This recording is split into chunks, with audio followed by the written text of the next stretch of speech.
Couple bodies from the club dealing with this hangover.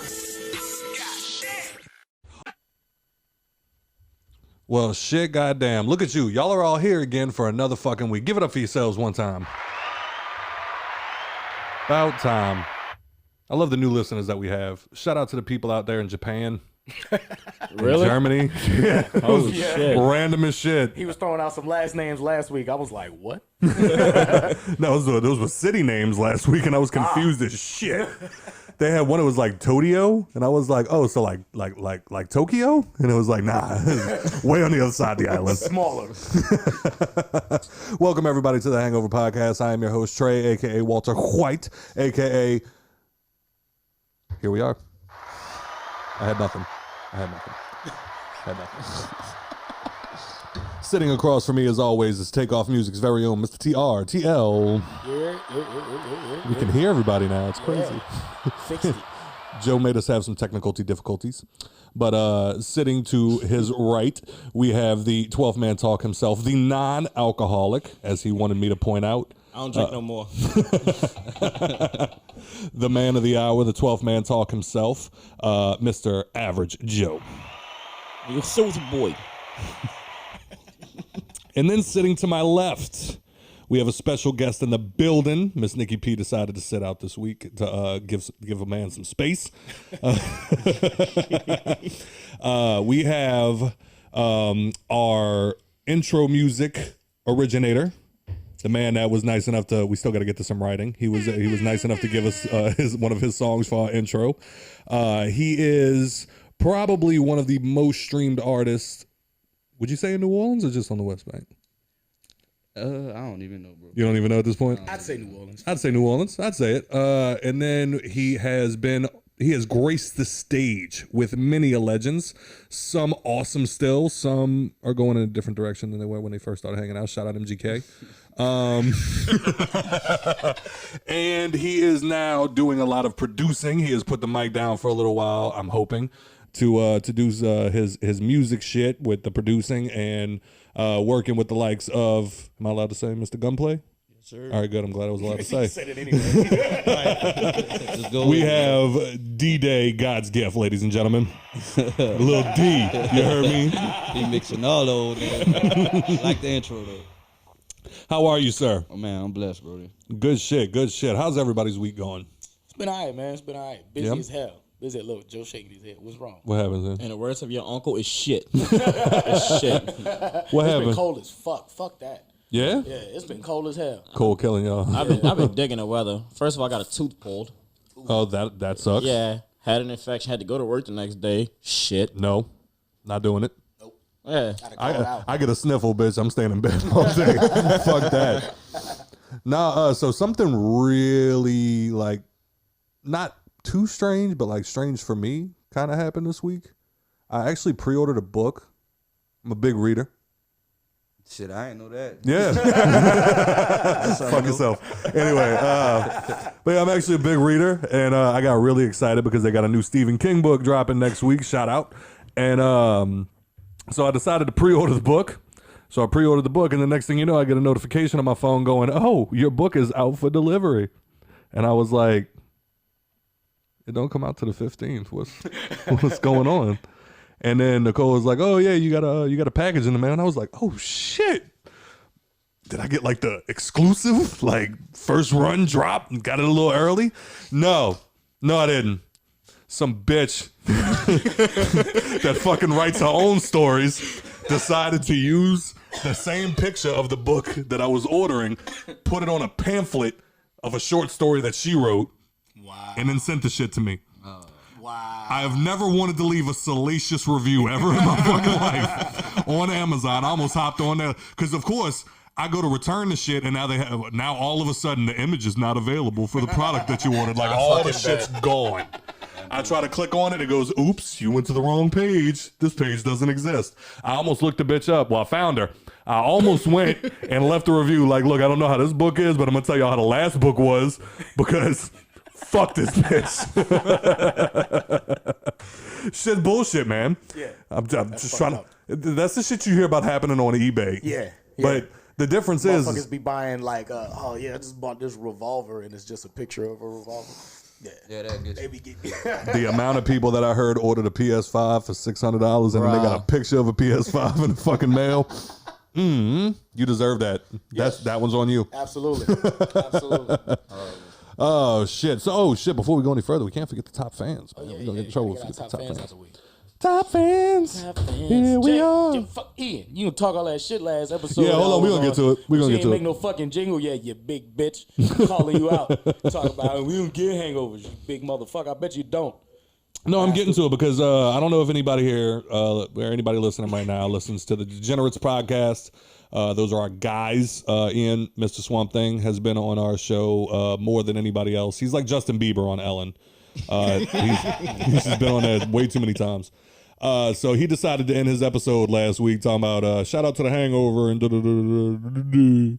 and then and then out of nowhere he's just your girl, what was her name again? Brandy. Yeah. Out of nowhere she starts going, yeah, so take 2 Advil, cure the hangover. And he was like, no. And she was like, what are you talking about? And he's like, we don't get hangovers over here. And she was like, why do you think that is? Because we know how to drink. First of all, that's a lie. That's a lie if I've ever heard one. Sir, I drink until my mother hates me. I know hangovers are a real thing. But we're going to get, for 1 year, we have Mr. Jason Dufresne, Mr. Larry Frederick, and Mr. Devin Whitmore. Hey, gotta say, man, the applause sounds really low this week. I turned it up. Oh, that's why. There you okay, that's what it was. All right, there we go. And then for 8 months, we have Mr. Swamp Thing. I feel a type of way about it, sir. You get a quarter applause. That's all you get. And then for 2 months, we have Mr. DJ Obi-Wan. Yeah. Shout out my guy. And then for 1 month, we have Mr. Jonathan Gaspar. Jenkins.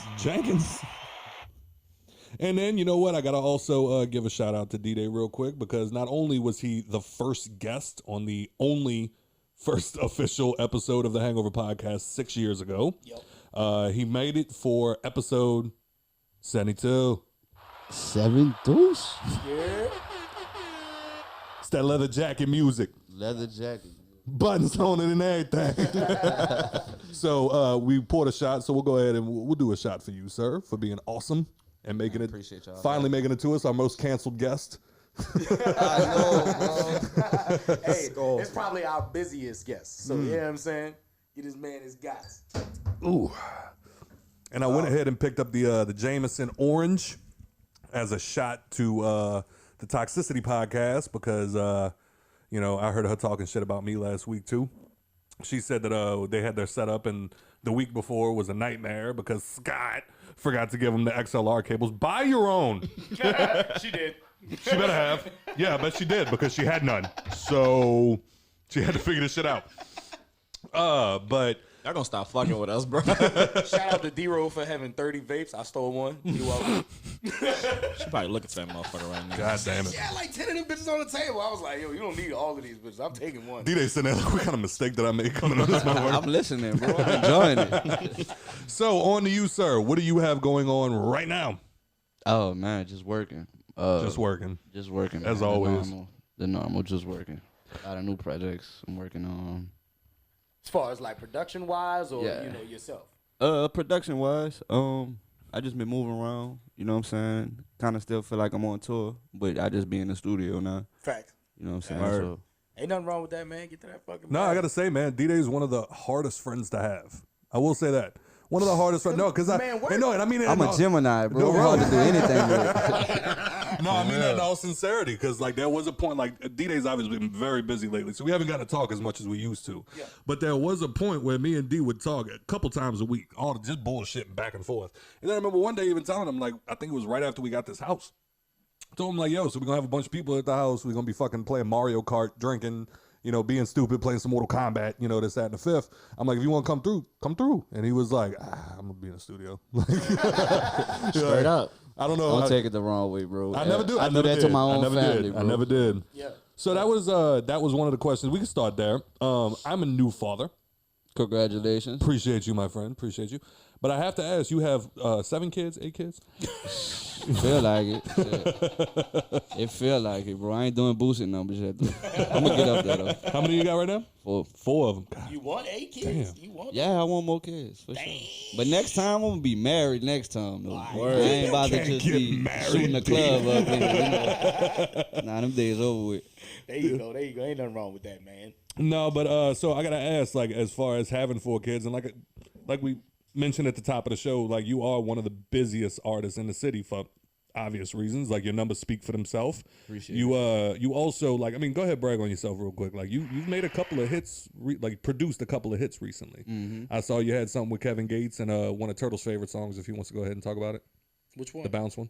Oh, to get you some beat? That shit hard. Oh, the good. I ain't do the original beat. Yeah, I know. You threw The you other- got, he got his own little twist. Yeah. Oh, for sure. okay, He okay. sampled it and did something fucking amazing. I wrote a verse of that too, by the way. Yeah, man, I won't hear it. I won't hear that. So I mean, obviously you're constantly working. Every time you and I have seen each other, it's mostly been in the studio, if not the rare occasions. But this was further back in the club. Yeah. You know what I mean? So how does one move having 4 kids? Like, how do you balance that? It's just a strict schedule. Yeah. Like every hour count. So it's like when I need to be doing something, when I'm out, I'm being productive. I ain't just out chilling and shit. You know what I'm saying? So That's why you don't play Mario Kart. I don't do nothing but work. For real. That's what's up, though. That is what's up. That is what's up. Because, I mean, you even said, what was it you said when you first walked up here? You were like, I had to go drop the kids off because I didn't turn this man down. I mean, I didn't cancel on this man so many times. I know, man. I apologize for it. No, So it is what I it be is. caught Dog. up. I know you busy. So at this point, look, you know what? It's funny because, like I mentioned a couple of times already, you were the first guest officially on The Hangover. Yeah. And then it got canceled shortly afterwards for reasons we don't have to get into. And then we drilled you to do a podcast. And then we just yes, DeeDay is one of the ones that drilled me to get back into it. But we'll actually have a little bit of a reimagining of that interview since obviously not too many people got to hear it. So at this point, where would you say, because I want to get into the idea of like how does one become as successful as you have become, because a lot of people say like when it comes to the West Bank, like nothing really productive comes from the West Bank, as they try to say. Right. So what would you say was your beginnings? Just doing music. Just doing music. Bro, really, just not knowing what I was good at, and I always felt like as a kid, like I want to find something I'm good at where I could get started on it early. Mm. You know what I'm saying? Because I watched my parents struggle. Like I don't come from money and nothing like that. So it was like sports. I tried all the sports. I was average in all the sports. But I was really good in ribbon in school. and I used to love Freestyle Friday. Yes, I was. Me and you ripped each other. I kill you, boy. Here you go. He still think he got it. Nah, but just ribbon, bro. I used to love Freestyle Friday. And then, like, I used to get ribbed a lot at school. So when I started freestyling and then just being able to rib you and win battles, I was like, all right.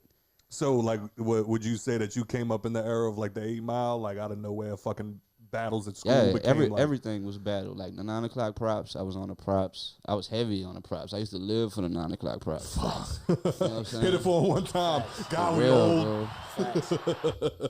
But that was it, man. Just Didn't you do the on BET the Yeah, the 106 Freestyle Park, Friday, the yup. Freestyle Friday shit? Yeah, Yup. yeah, I remember seeing, man. Yeah, been bro. out here. God damn. Been out here, yeah, man. bro. The battle shit was amazing. I like the battle shit. I remember you had shared a picture of you and I'm not remembering the name off the top of my head, but it was you at 11, I believe you said, in the studio. Yeah, that was right off Ames. That's when it was Boss Hog Entertainment. That's when like Chopper and them was first starting off. They was getting hot and all that. And I just I ain't have a studio, so I just recorded everything on the karaoke machine on the tape with the beat in the background. Mm-hmm. And shit, shooting my shot. Karaoke machine. Yeah, bro.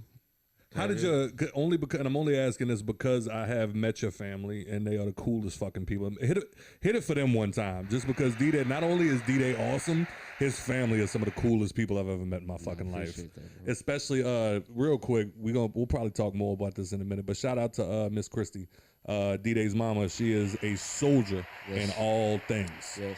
Every time I check Facebook, I just look up. I'm just like, what what great shit is she doing this week?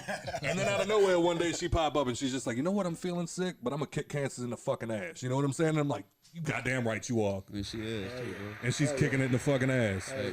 So from there, I think what I'm more trying to get at is like, how do you think one gets to the level? Like, do you think that what you have is luck, or do you think that what you have is just your grind? Yeah. Grind. Yeah. Because in anything in life, I feel like if you put enough work into it and you really like dig into it to the point where it's like when you're looking at yourself, like, what am I doing wrong? Why this shit is not connecting the way I want it to connect? Then you go picking apart shit about yourself. And that's really the only way to get better. But you got to be super, like, in tune with yourself to do that type of shit. Mm-hmm. To know, like, all right, this shit, I might not be the dopest lyricist, but this my strong points. So instead of trying to be strong at what I'm weak at, I'm trying to be strong at what I'm strong at. Word. Mm. You know what I'm saying? Right. So, So would you say hard work beats talent? it does, especially in this day and age in music. It does. It's like, it's really about marketing, though, bro. Just about, like, You think that's the biggest part? Nowadays, yeah, absolutely. for sure. Okay. Well, because I know, for instance, and this isn't obviously any shade or anything like that, because, I mean, I see you, Turtle, put in a lot of work. A lot of work. What do you think is the difference between the two of y'all? Like he said, I don't have the proper marketing. I don't have the proper rollouts for when I do shit. That's why I haven't done shit in 4 years. You know what I'm saying? Right. Because I don't want to make sure. That's why I'm going through the rebranding, the whole TRTL, all of that. Just because I don't want to have that same, putting work in, and it just don't pay out. Gotcha. You know what I'm saying? Granted, I've done all right with the gas, but it could have done a lot better. You know what I'm saying? I had a lot of people tell me, that could have been the one. I don't like If this I put motherfucker the at pressure all. on it Yeah, right. because your You know music what I'm been saying? though, bro. It's Appreciate that. it's just about. I don't like Turtle at all. The gas was nice. The gas was Turtle, nice, Turtle, one of son. the elites on some real shit, bro. You really be spitting. So He really do. That's what I don't understand. I think he plays too much video games. You think that's the problem? He plays too much man, Mario Kart. It's just he got to get in front of people. That's it. Because the music though. Yeah. If the music though, shit, that's the only thing that could be. It's like, hard getting because honestly, the only people that I really got that fuck with it in the industry like that is D and Dot, and you know what I'm saying. It's very, very small few. You know what I'm saying, and they busy men themselves, so you can't expect them to drop what they doing to help me out when they got the ball rolling for themselves. You know what I'm saying. I kind of just got to learn from the footsteps and follow in that shit, and that's what I've been trying to do. Shit, that's what we all do. Me Yeah. too. Shit. I'm still doing that. Yeah, facts. Real. So another flashback to our first conversation. At the time, I'm sure it's grown exponentially since then, except for the fact that you are kind of a hermit and you stay in the studio. I know, man. You've worked with the likes of the French Montanas. Did you work with DMX? Shit, no. No, you didn't. You just met him. I just met him. Just met him. All right, That you one- worked with That's good enough. Look, right. Yeah, for me. Rest in peace, X, man. facts. Absolutely. No, I remember when X died, one of the first people I texted was him because I was like, I know that dude meant a lot to you. Yeah, bro. So I definitely wanted to reach out. But then, but you have graced the stage with the likes of like a Machine Gun Kelly and keep going. But tours wise, just Machine Gun Kelly, Juicy J, Gates, and OG Mako. Gates, absolutely. Yeah. How does one end up in the same room with people like that?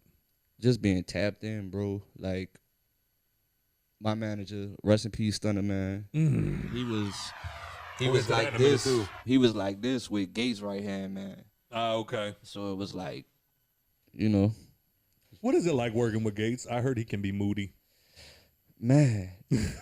The first time I met Gates, I had a studio of Ames, Silverpack. I remember that. You know what I I remember said. Silverpack. All right, so we had Silverpack in That's where I first met D. Yeah. Silverpack Studios. Yeah. Yep. I remember I met him in the hallway and I was just like, "Hey man, I love what you're doing." He's like, "Thank you," and he kept walking. Stop it. Man, He always paint me the asshole picture, man. dog. Why you be doing that, son? Hey, that's how I looked at it though. I was like, he don't come in here to play. He come in. Yeah, here no, to that's put it. some That's work. literally what it Yeah, was. I That's- really be like that. That's I be- literally what it was. Like you walk by, you dap me up, you were cool. You were just like, all right, talk to you later, and like kept it moving. Like I wasn't talking about Bro, nothing. but even You back don't even then, remember it, do you? No, even back then, bro. Like I always been a loner. Like I always was around a lot of people when you see me out, but every day, even in the studio, I be alone. Even back then, alone. Like, Yeah, there's been that's true too. Because I remember there's been a handful of times that I even hit you up and was just like, "Where you at the stew? You mind if I come through?" Yeah, that's fine. I came through. I sat on the couch. You didn't talk to me for 2 hours. You just worked. You know what I'm saying? Like, bro, I know, and that's what I'm saying. I never feel took it as bad about offense. doing that to people, but I know you don't know, locked bro. in. If I talk to you, you talk back. You know what I'm saying? But at the time, you're just like, all right, yeah, cool, and then boom, right back into it. You just fucking nailed it. And you I ain't know, going bro. nowhere. I'm glad y'all I understand it because people be looking at me like I'm weird and they just be like, no, I'm not like. But that's where I feel like that's where you get your stride from, your success from, is because you don't play around when you go in there. You know what I'm saying? You go in that bitch to work, and your work speaks for itself. Well, I also man. think that it taps into the. I don't know if you're a reader or not. I feel like you about to say some bullshit. No, I really wasn't. You gotta stop acting like people don't know you, Scott. I'm being so nice this interview. No, but I don't know if you're a big reader or not. Like, did you happen to check out 50 Cent's new book? I listened to a little bit of the audiobook online. That's how I read it. I haven't. Yeah, that's really like because I work a lot. You see how I paint that picture? I'm a big reader. Oh, you audio books. Audiobooks, yo. No, only ones that I don't want to sit down and actually hold and read. But I read some of Nipsey book though. I didn't get to check that one out yet. Which Was one it dope? was the I don't know the name. the one that it dropped right before he passed or right after? After After he passed. Yeah. Yeah. Him That and was, J-Mo. that was a good fucking they got book, a too. side shot of him like this. Yeah. Him and the JMO. No, and I'm only asking because like there is like an entire chapter just about sacrifice. Thanks. And that's more what I'm getting at is it's just like there's the idea of it's just like, do you want to go to the club on Saturday or would you rather be working? Right.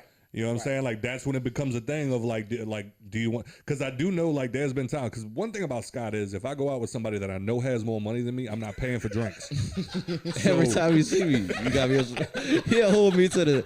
I'm talking about I see Scott a month ago in the club, and I see him a month ago. Remember that shot? I need that. He would do it for real. I would walk right the fuck up to him and just be like, I know you got it on your debit card. Man. Come on. Come on, D. And he'd be like, come on, stupid. No, one of the best ones ever was, at the time, D didn't know me that well. We bouncing around Republic acting our ass. And then out of nowhere, he look up and he just go, hey, bro, what team you with? I'm like, you know I'm going to take off. And he was like, oh, shit. I was going to ask if you want to go on tour with us. And I was like, oh, my bad, dog. Like, I'm with the team, you know, this, that, and the fifth. Next week, I forgot what it was I said to him. He just turned around and looked at me. He was just like, you know, if I would have taken you on tour, I'd have left your ass out there in the city. At the time, Scott was funny. After a little while, shit stopped being funny.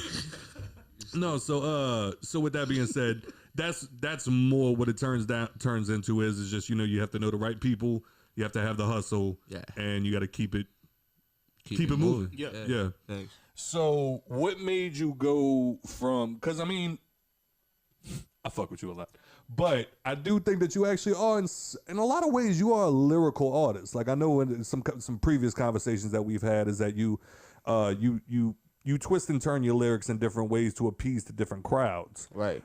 But you are actually a lyrical artist when, you know, it's all like your freestyles that you've done, like the little snippets here and there. Like it's in there.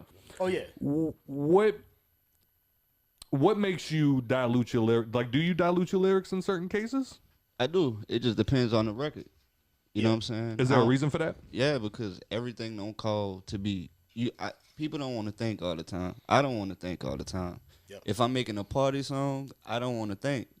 Facts. If you're listening to a party song, you don't want to think. I want to feel how the music feels. Shout out to Symbol the Kid, because I've said that on more than one occasion. I'm just glad somebody more successful than me said it. Okay. Yeah. He the one that told me that. That's why the gas turned out the way it did. He was like, not everybody gonna want to hear that rappity rap shit all the time. You know what I'm saying? Sometimes you just gotta tone it down and give them something to turn up to. Yeah. I appreciate that, bro, because that was a hell of a fucking lesson to learn. You know what I'm Man, saying? I think music today is all about that. It's like about how the shit feels. The feeling it gives you more than what you saying. Absolutely. You know what I'm saying? Like Absolutely. where we at right now. Absolutely. So, what was it that made you go from the lyrical spitting, making great music? I still love 72 Dreams. I put that shit on the other day. Absolutely. What made you stop doing that to more focus on producing? Honestly, bro, to be all the way real with you, I had a situation and I was locked in this. I had to deal with the same investor since I was 18. Mm-hmm. You know what I'm saying? And I was just strictly doing music with him until I was 28. You know what I'm saying? And it was an older guy. Mm. He got burnt out on the shit. Right. Mm-hmm. You know what I'm saying? We've been going for 10 years. He got burnt out on it, and it was just like, shit, I still want to be in music. Right. I know, like, it take a lot to, like you just said, to get yourself to that next level. Like, you really got to have the money to do all this shit. Yeah, absolutely. You feel Yeah, me? So it was like, It's not shit. a cheap career Hell nah. at So all. once that shit fell apart, it was kind of like, shit. Like I just said outside, I got the same dream. I'm just hopped in a different car to get to that dream. Facts. You know what I'm saying? But Facts. it's still the same. I know we're bouncing back and forth, but that's just because I'm thinking of different shit while we're talking. I remember a specific time when you and I were hanging out, and you said something that was a little interesting to me, and I'm wondering if there's a reason behind this or if it's just your taste. You said you weren't a huge fan of Kendrick Lamar. Kendrick? Yeah. I was. Was what? I was a huge fan of Kendrick. But then? I don't know, bro. I don't know. Like, I don't know. It's just like, I like to listen to shit that motivates me, and I feel like they on the type of time that I'm on. Mm-hmm. Kendrick, now, I don't feel like he on the type of time I'm on. Okay. You know what I'm saying? So, I don't know. If the shit not really relatable to me, I can't really rock with it. Like that. Understandable. Facts. Understandable. So how is it working with Gunplay? Fun. You know what I'm saying? Fun as a motherfucker. I hear he's a kid at heart, but still will punch you in your mouth if he has to. Yeah, that's the thing. Gunplay is like, he's like me. Like, motherfucker be a hermit crab sometimes, Right. and then be all over sometimes. Mm-hmm. But I think the wild always are just click out, and I done been around. Gunplay come down here and just, we'll literally flight for 2-3 days at the studio. Same clothes. You know what I'm saying? Might drop him off for an hour to go change. Right. I might go change. We back at the studio. And it's just like, he ain't on go in like a live wire as much as people think he is, unless you push them buttons. You know what I'm saying? But Gunplay really be coolin', bro. Like, he chill. You know what I'm saying? Yeah, all that time in the studio, you still never got me my autograph. This motherfucker. like you say, he be remembering that shit. He come back to it. That shit fucked me up, because I even told him, like, Gunplay is like a great art. I love Gunplay. I still love Bible on the Dash, like all of that Me shit. too, bro. I was a fan. The problem is he scares me. And that's the thing, dog. Gunplay is so cool, bro. I've heard one too many podcasts. Him talk. Well, he's talking about his past. You know what I'm saying? And you know I got a big mouth. Yeah. You would have punched me in my mouth that night if I would have kept talking. You know what I'm saying? What you think Gunplay gonna do? Nah, Gunplay go off vibes, man. Like, last time I was around him, we went to Miami, and he rented the studio out for 3 days. And, you know, the Animal Shelter, that's his label. Mm-hmm. So it was 3 of us from down here. It's like 8 people from South Carolina, then Cali, Texas. It was just like motherfuckers from all over the country in the same room. Just working. And Bro. that bitch like a machine. Huh? Bro, and the shit worked so smooth. Everybody just vibed. It was like, man, this the shit I want to be around. Everybody on the same page, energy good. Everybody just working. Shit was dope. So, with that being said, like, obviously your producing career is going incredible. It's Like, moving fast. You moving very well. You know what I'm saying? And I still love hopping on Instagram and seeing, you know, you just playing on the computer and just drop. Well, you know what I mean when I say playing, but like fucking around on the computer and It like look like we just be playing. Right. Yeah, we just playing. he Bro. do make it look effortless. You know what I'm saying? Like you be dropping some fucking crazy shit. So, but at the end of the day, 72 Dreams was awesome. Thank you, bro. I love that project. When are we gonna get more bars? Man. That Blue Moon went crazy too. That shit was Blue Moon. You hated Blue Moon. He was like, I mean, but I took it. I am taking away from Scott. Like Scott gonna tell me the real, and that's why I fuck with you. Yeah. Yeah, You feel I me? mean, Like, no, because at the end of the day, like you broke it down to me one time, and even like that same conversation, like Turtle broke it down to me the same way, where it was just like, you know, like you said, not everybody want to think all the time. So I love 2 Chainz, but you know what I'm saying? I love Facts. 2 Chainz, Facts. But at the end of the day, I still feel like Blue Moon, like when you look at 72 Dreams and then like next thing you know, I got a new project coming out and I'm excited for it. Like, oh shit. Right. Blue Moon's coming out. see. And then it came out and I just felt like it was beneath Blue Moon. I mean, 72 Dreams. It was the bar. Yeah, 72 Dreams sick. set a bar, dude. Yeah, like, it did. I will easily say 72 Dreams is a classic. Yeah, that was like that was like one of the only questions I had for you, to be honest. I was like, when are we going to get another 72 Dreams? Because that was like one of the most well put together projects. See, Thank you, bro. I took a lot of time on that shit. Like even like artists in the industry industry and everything. You gotta be specific though with that though, because you can never get another. Like, I'm never gonna make another The Gas. You know, he's never gonna make another 72 Dreams. You can only hope that the quality that you hold it to in your mind is gonna be there. And it's never gonna be there. It's never gonna be there. It's never gonna be there. Get Rich or Die Trying. I love 50. I ain't never heard another one. Right, You don't get after that. You don't get Get it. that. I Yeah, tried yeah, to love trust the me, I get massacre. it. You don't I get get it. it. I tried to love the massacre. Right. I tried. I liked it. I liked the massacre. Right. with the approach with 72 Dreams was just making music that I liked. The approach with Blue Moon was, I was like, I put that whole project together. Right. Kid just came in and did his verses. Yeah. My mind state though was just, all right, that was back when I was going back and forth. I was in G-Unit office, you know what I'm saying? Right. Fucking with Kid and them. I'm like, all right, I know Kid need a hit.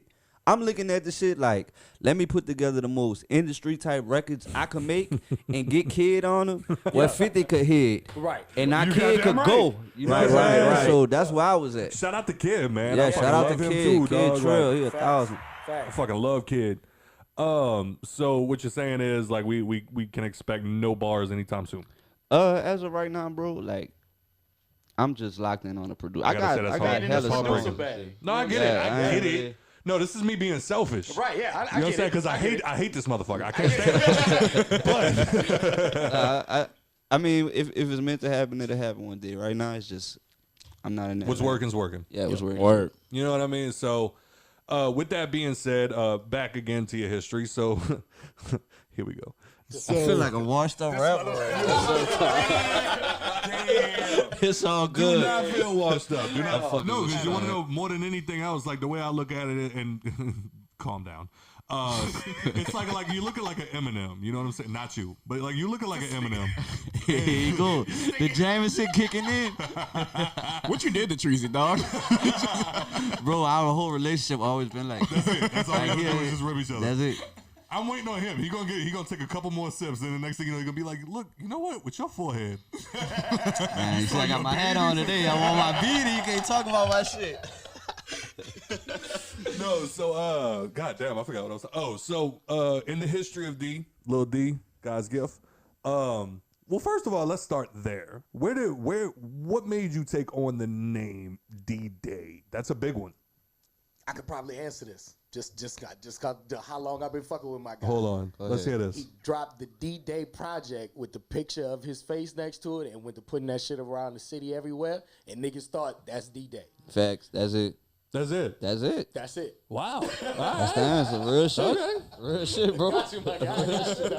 Got you. No, because I remember him riding around with that stupid ass tour bus with his face all on the side of it, looking wild. That's throwback. Facts. So, Facts. but at the time, you were Zone Gang, Mm-hmm. big in that. But now, is Zone Gang still a thing?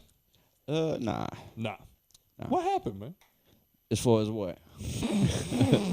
Be specific, my guy. So when I first met you, you had, I mean, obviously you and Dot are still. Yeah, that's forever. Shout out to Dot Dunny, my guy. Yep. Shout out Dot. We've had him Love on the to show death, once. We've had him on the show once, my man. It's sad because you're not on tour right now. So he's like, I'm gonna start playing video games. Shit, So- Dot booming now. He booming like a Dot, motherfucker. hell Love yeah, that shit. Dot booming now. Lot of shit. I'm just making fun of him. I gotta go see him. I don't be out like that no more. I gotta go see him. Nah, I gotta because be killing it on the fucking oh, stage yeah, and shit. he out there and killing- DJing. That, I love watching him fucking got play. like- video That's what I'm games. talking about, DJing. he got I like booked 4 up different now. fucking You taking pictures of yourself? Oh, I'm 4 trying to get on different live. I go live on this. Of course you what can, they call yeah. that shit? Venues, clubs. But you know we about to talk about something controversial, so I don't know if you want to go live right now. I know the listeners is like, what the fuck is Joe and Turtle talking about? Nah, I'm trying to help you out, nigga. No, but definitely shout out to Dot Dunny. He's one of our brothers. Yeah, love absolutely. that motherfucker. Absolutely. He's the only motherfucker I know that will sit there and tell me with a straight face, like, no, Scott, I love you, but you stupid as fuck. I love that. That's my brother forever. That's family. But when you and I first met, you had about 3 people that were main in your camp. You had the Dot Dunny at the time, DJ B Dot. You had I can't remember his name, Frank, and then you had Chance with you. But now it seems like Zone Gang's kind of split up, which is kind of unfortunate because I know Dot's got that big ass Zone Gang tattoo on him. Shit, we all got it on us more than once. All right, well, fair enough. So there you go. All right, so at least it's not just him. That'd have been very awkward. Facts. Next time he has sex with a woman, just like, what's Zone Gang? Like, oh, well, shut up. Talk about Real shit, though. Real shit. So what happened with the team that was Zone Gang? Shit, Dot's still around. Of course. What happened with the other shit? Like I said, when that deal went south, motherfuckers went south. Yeah. You know what I'm saying? Okay. That's pretty much it. It's good media training. So you pretty much base it on the once the investor was like, I'm ready to hang it up, it's kind of like it put pressure on everybody type shit. No, it was kind of like once the investor was up, they made it like, oh, it's business now. If I ain't getting paid, then Right. What's the point of me being here type shit? yeah, and I respect it. Yeah, understandable. If that, we all grown men, so I respect it. But Right. if that could have been said, right. so but it it didn't was cause no friction, right? yeah, everybody was locked in. We brothers, when y'all getting paid, we brothers. And then when the shit run dry, shit. Yeah, that's Right. That's tough. So basically, that's when the tough. It wheels is, fell it off, so did the rest of them. Yeah, pretty much. Besides that, Dot 1,000. Shout out my guy. Shout out to him again. We need to get Dot in here again. It's great watching him just sit here high as fuck. Just staring at the ceiling fan. Just like. And then he'll come in with the most random statement, but it's a hell of a point. Oh yeah, Dot be on the shit, boy. Real. Oh, shit. All right, man. Well, so then you started, you jumped into Rare Form. Yeah, man. Tell us about Rare Form. Shout out to that, man. That shit been rolling like Fuck. fucking crazy. My guy opened up that building, that shit. I'm not gonna lie. It was too convenient. I'm like, my man DeeDay. I know he pulling up in a Corolla van he was driving in his shit at the time. Man pulling up in my work van, coming up to say hey. And the next thing you know, one day I showed up with a snake. Yeah, slammed the I ain't door know. on me. That's my worst fear, bro. You can't show me snakes. I hate He snakes. slammed the I don't fucking fucking no door. snakes either, dog. I hate snakes. That's Treezy on that goofy ass shit. No, because at the time, Nicole had, remember Petey? Yeah. She had the snake. So I don't remember what we were doing, but I just happened to happen. Then I rolled by and I saw D's car parked out front. So I was like, let me go up and say, I'm not even fucking thinking about You're it. lying. Yeah, okay. I got a snake on me. I'm Hand gonna to just God. stop. Hand to God. I swear to God, I did not know D had a feel like that. I fucking pull up, hop out, and I just go knock. This motherfucker opened the door and it slammed it. No, bro. No. No snakes. So I think we already we spoke on this a little bit, but at this point, you just selling the beats and killing the game with Animal Shelter and Yeah, I'm working. I'm doing scoring on films right now. I just hopped into that. Whoa, That's the bag. you're not gonna moonwalk past that. That's what I'm trying to get. I was talking to Joe about that shit. That's what I'm trying to get into. I'm gonna have to holler at Yeah, you. bro. Shit, I'm still learning about it, but I just landed my first indie film. I'm gonna be scoring. I'm probably gonna be dropping in the next couple months. I'm working on that right now, and really just expanding, bro. Like, I don't feel like the DeeDay brand is just like some rap shit. It was at that time, but at the same time, it was a lot of stuff that was going into that people don't know. Like, I did all my marketing. Like, I love marketing how I love music. Yeah. You know what I'm saying? And the pawpaw shit and that going viral the first, like, bro, I'm a creator. Yeah. Like, this shit bigger than just music. Right. As long as I could create, You gotta make it I bigger be than- drawing and shit. Yeah, it's So a I just brand. want to create. You know what I'm Yeah, yeah. saying? It's a real brand, yeah. No, I mean I think all that's cool. I just think every now and then we need a freestyle. You know what I'm Yeah, saying? no, I do need to drop freestyle, and I got hella music that I'm just sitting on. I got like 2 projects that. I'm about to say, the way you be in the studio, you probably got hard drives full and shit. Not that many songs. I don't be Brian record a song in like probably about 8-9 months. Ooh. Yeah, bro. Yeah, I know. Yeah, that's... Just beats, bro. No, 'cause I mean- I be writing, but I don't be writing for me. I Well, be that's what- writing in Giving you it to doing other that? people. You doing that too? Yeah, I'm writing. Oh, okay, okay. That's what's up. Well, I mean, that's what kind of hurts. Is just like at the end of the day, it's like, granted, I'm glad, obviously, like, you know, being from the West Bank and having, you know, a friend being as successful as he is from the West Bank. Like, obviously, we salute you. Hit it for him one time, obviously. Man, You know, appreciate we love the work that you're doing. We love everything that you do. But at the same time, that's like, you know, if Turtle comes out next week and he's just like, yo, I started a business. I don't care about your business. I know. One of my good partners told me that too. He was like, man, he was just like, I felt like you abandoned like your followers. He was like, by you just cold turkey this shit and just jump into the beat shit. You did cold turkey it, but did. I get it. I did, but at the same time, bro, like, I be following what God want me to do, not what I be wanting to do. To be real with you, Absolutely. That's the whole reason from the crazy, the story how I even opened the studio, bro. All that was God, bro. Like shit fell in line from like this happening. Like I'm supposed to be doing this shit right now. This shit ain't got nothing to do with me. It's not my plan. You feel me? I'm supposed to be doing this shit right now. I guess. Yes, motherfucker. You about to have it a freestyle or something. I was about to say, you got any hot freestyles you want to drop real quick, son? Hey, I can't be mad at Treezy because I feel the same way. Like I want to hear it. Man, y'all gotta just come vibe with me in the studio one day, man. And I gotta get you some beats, bro. Yeah, bro. Hey, I be on your page now. I got a couple of them picked out. I need to holler at you about. Yeah, bro. We gotta work. I you know me. I'm a structured motherfucker. So once I got it laid out how I want it, Then you gonna see me. I already know. I'm gonna get the pack. I already know. So, what do we have to look forward to in the future? Just a whole lot of music from me, but just on a different end. Like, I think that's more what it is. I'm gonna let you finish. You just have to remember at the end of the day, this is like if out of nowhere, one day, like Lil Wayne pops up and just goes, "Yo, I love y'all, but I'm gonna just start making beats." I know. It's like, yo, it's weird. It is weird, bro. And I don't think like. I don't know. It's weird, but it's like people who don't even know me or like how y'all know me. Right. People just from like out of town and shit. They be fucking with my beats. yeah. So it's a lot of that's the thing. Your beats aren't trash. Your beats are great. yeah, but it's We just love you for a different reason. Yeah, right. Facts. I understand that. I definitely do. But the future looks like more beats, more. Yeah, more beats, more writing. I'm just like I'm to the point now where it's like I want to give more shit than just taking away. So like I want to help artists. That's mainly what I be on. Like Respect. yeah, it don't take, you know, artists don't have what they need to have a lot of the times. None of us. We all be missing something. We all be lacking something. All of us. Facts. You know what I'm saying? It's just the ones that's gonna listen. Yeah. You know what I'm saying? Yeah. So how you feel about Kanye right now? Man, I love Kanye, bro. I know my guy ain't gonna have nothing wrong with that. Nothing, bro. I'm a Gemini. I understand him. That's what's up. I understand Kanye, man. Kanye West Bank, for real. Let me get this. Y'all about to get me started. Go ahead, man. Go ahead. we got the ginger ale right behind you. But And I said I wasn't gonna drink like that. you gonna have to, bro. You gonna have It's to. the hangover, man. Yeah, It's hangover. something that happens when you come in here. I see that. So, I know another thing that you do offer in your one of your packages when it comes to the Rare Form Studios.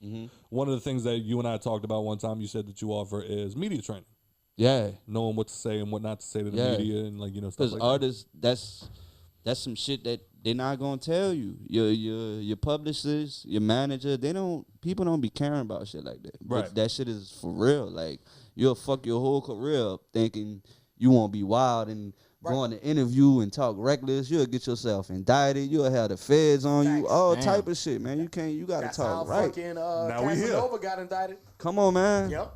Now on, we're here. man. How do you feel about? We talked about it a little bit last week. We screamed at each other a little bit about it last week. We did. How do you feel about the thing going on right now between Jay-Z with Meek Mill about the no more using rap lyrics in court? Hold up, I don't. So essentially what they're trying to do right now is Jay-Z is moving towards the idea that from now on, if say an artist gets arrested, they can no longer use their rap lyrics against them in court. Man, I think, and I heard this shit last night. Like, I'm big on I don't know if y'all be fucking with like I know y'all might like the Brooklyn drill scene. Like that. Yeah. I'm big Rest on in the peace, Pop Smoke. Yeah, Pop Smoke, you know what I'm saying? Nick Blicky. Yep. Like I'm big on the Brooklyn drill shit right now. I love they beats. Shit crazy. Hey, that shit hard, dog. Yeah. A lot of bass. Yeah, a lot of bass. Blow your fucking eardrums out. The DJ Drewski, he said from out there, he was like, he not spinning no more records. That's because they real disrespectful. If they'll talk about your dead partner, your partner get killed, they'll get on live, laugh about the shit. Rest in peace, King Von. But right, Drewski was like, he not spinning no more records that got direct statements like that because it's either causing people to go get into more violent shit or it's not affecting nothing in a positive way. Right. So I just feel like artists like they gotta stop being so broad with this shit. Yeah. You feel me? If you want, like, you can make a whole song about some shit and talk exactly how, but it's just your wordplay where you ain't gotta say I spent on 23rd Street if you was on 23rd. Like, you don't gotta do that. Exactly. Don't you exactly? Because that's what the fuck I said last No. Here they You go. kept bringing up the exact point. You was like, so if they say I went and killed such and such on such and such, then they shouldn't get indicted. I was like, no, but that's typically not what's said. I was like, there's only been like 4 or 5. Maybe 4 that have been indicted. That's big rappers on what they've actually said in their lyrics. Stop and admitting That to shit- crimes on your fucking song. That shit is not gangster. You a duck. You snitching You on yourself. a duck. You snitching on yourself. Stop snitching on yourself. Stop snitching on yourself. You building your own indictment. Right. But you can't. At the same time, I felt my argument was that I feel like they should stop using the rap lyrics because somebody can right make back. a broad statement like, "Oh, I punched such and such in the mouth," and no, I punched a dude in the mouth at the store the other day, and it was just a bar he came up with, and Right. now some dude suing him because Right. he trying to say he was the dude that punched. He got punched. Right. You know Right. what I'm saying? Yeah. And That's then it'll work backwards on him. You know yeah. what I'm saying? Like it's like, dog, the extremes motherfuckers be going to like just prove they self. This the thing. Like, hold your character. Fuck your reputation. Yeah. Your reputation is what people think about you. Your Yeah. character is who you are. Right. Worry about your character. Facts. They don't be worrying about their character. They Facts. want to go put guns and it's like, bro, I did in the past, but I never show no money online. Right. I don't be showing no guns online. They be having motherfuckers getting indicted because they got guns in videos and they stopping the videos, getting the serial numbers. Like, man, if you move a certain way, you kind of got to stay off of that or you asking for an indictment. Yeah, I think they just caught a cat on Instagram like that. Yeah. He was like doing a video of himself and he had like the pistol on the table in the back and shit like that. He And, a like, known fella. yeah, and so as Facts. soon as he noticed it was on the camera, he like cut that shit off. And But, I mean, at that point, it's too late. And that's like, even down in the city, it's just like, majority of this shit is gangster rap, and that's fine. Right. But a lot of these dudes can't move.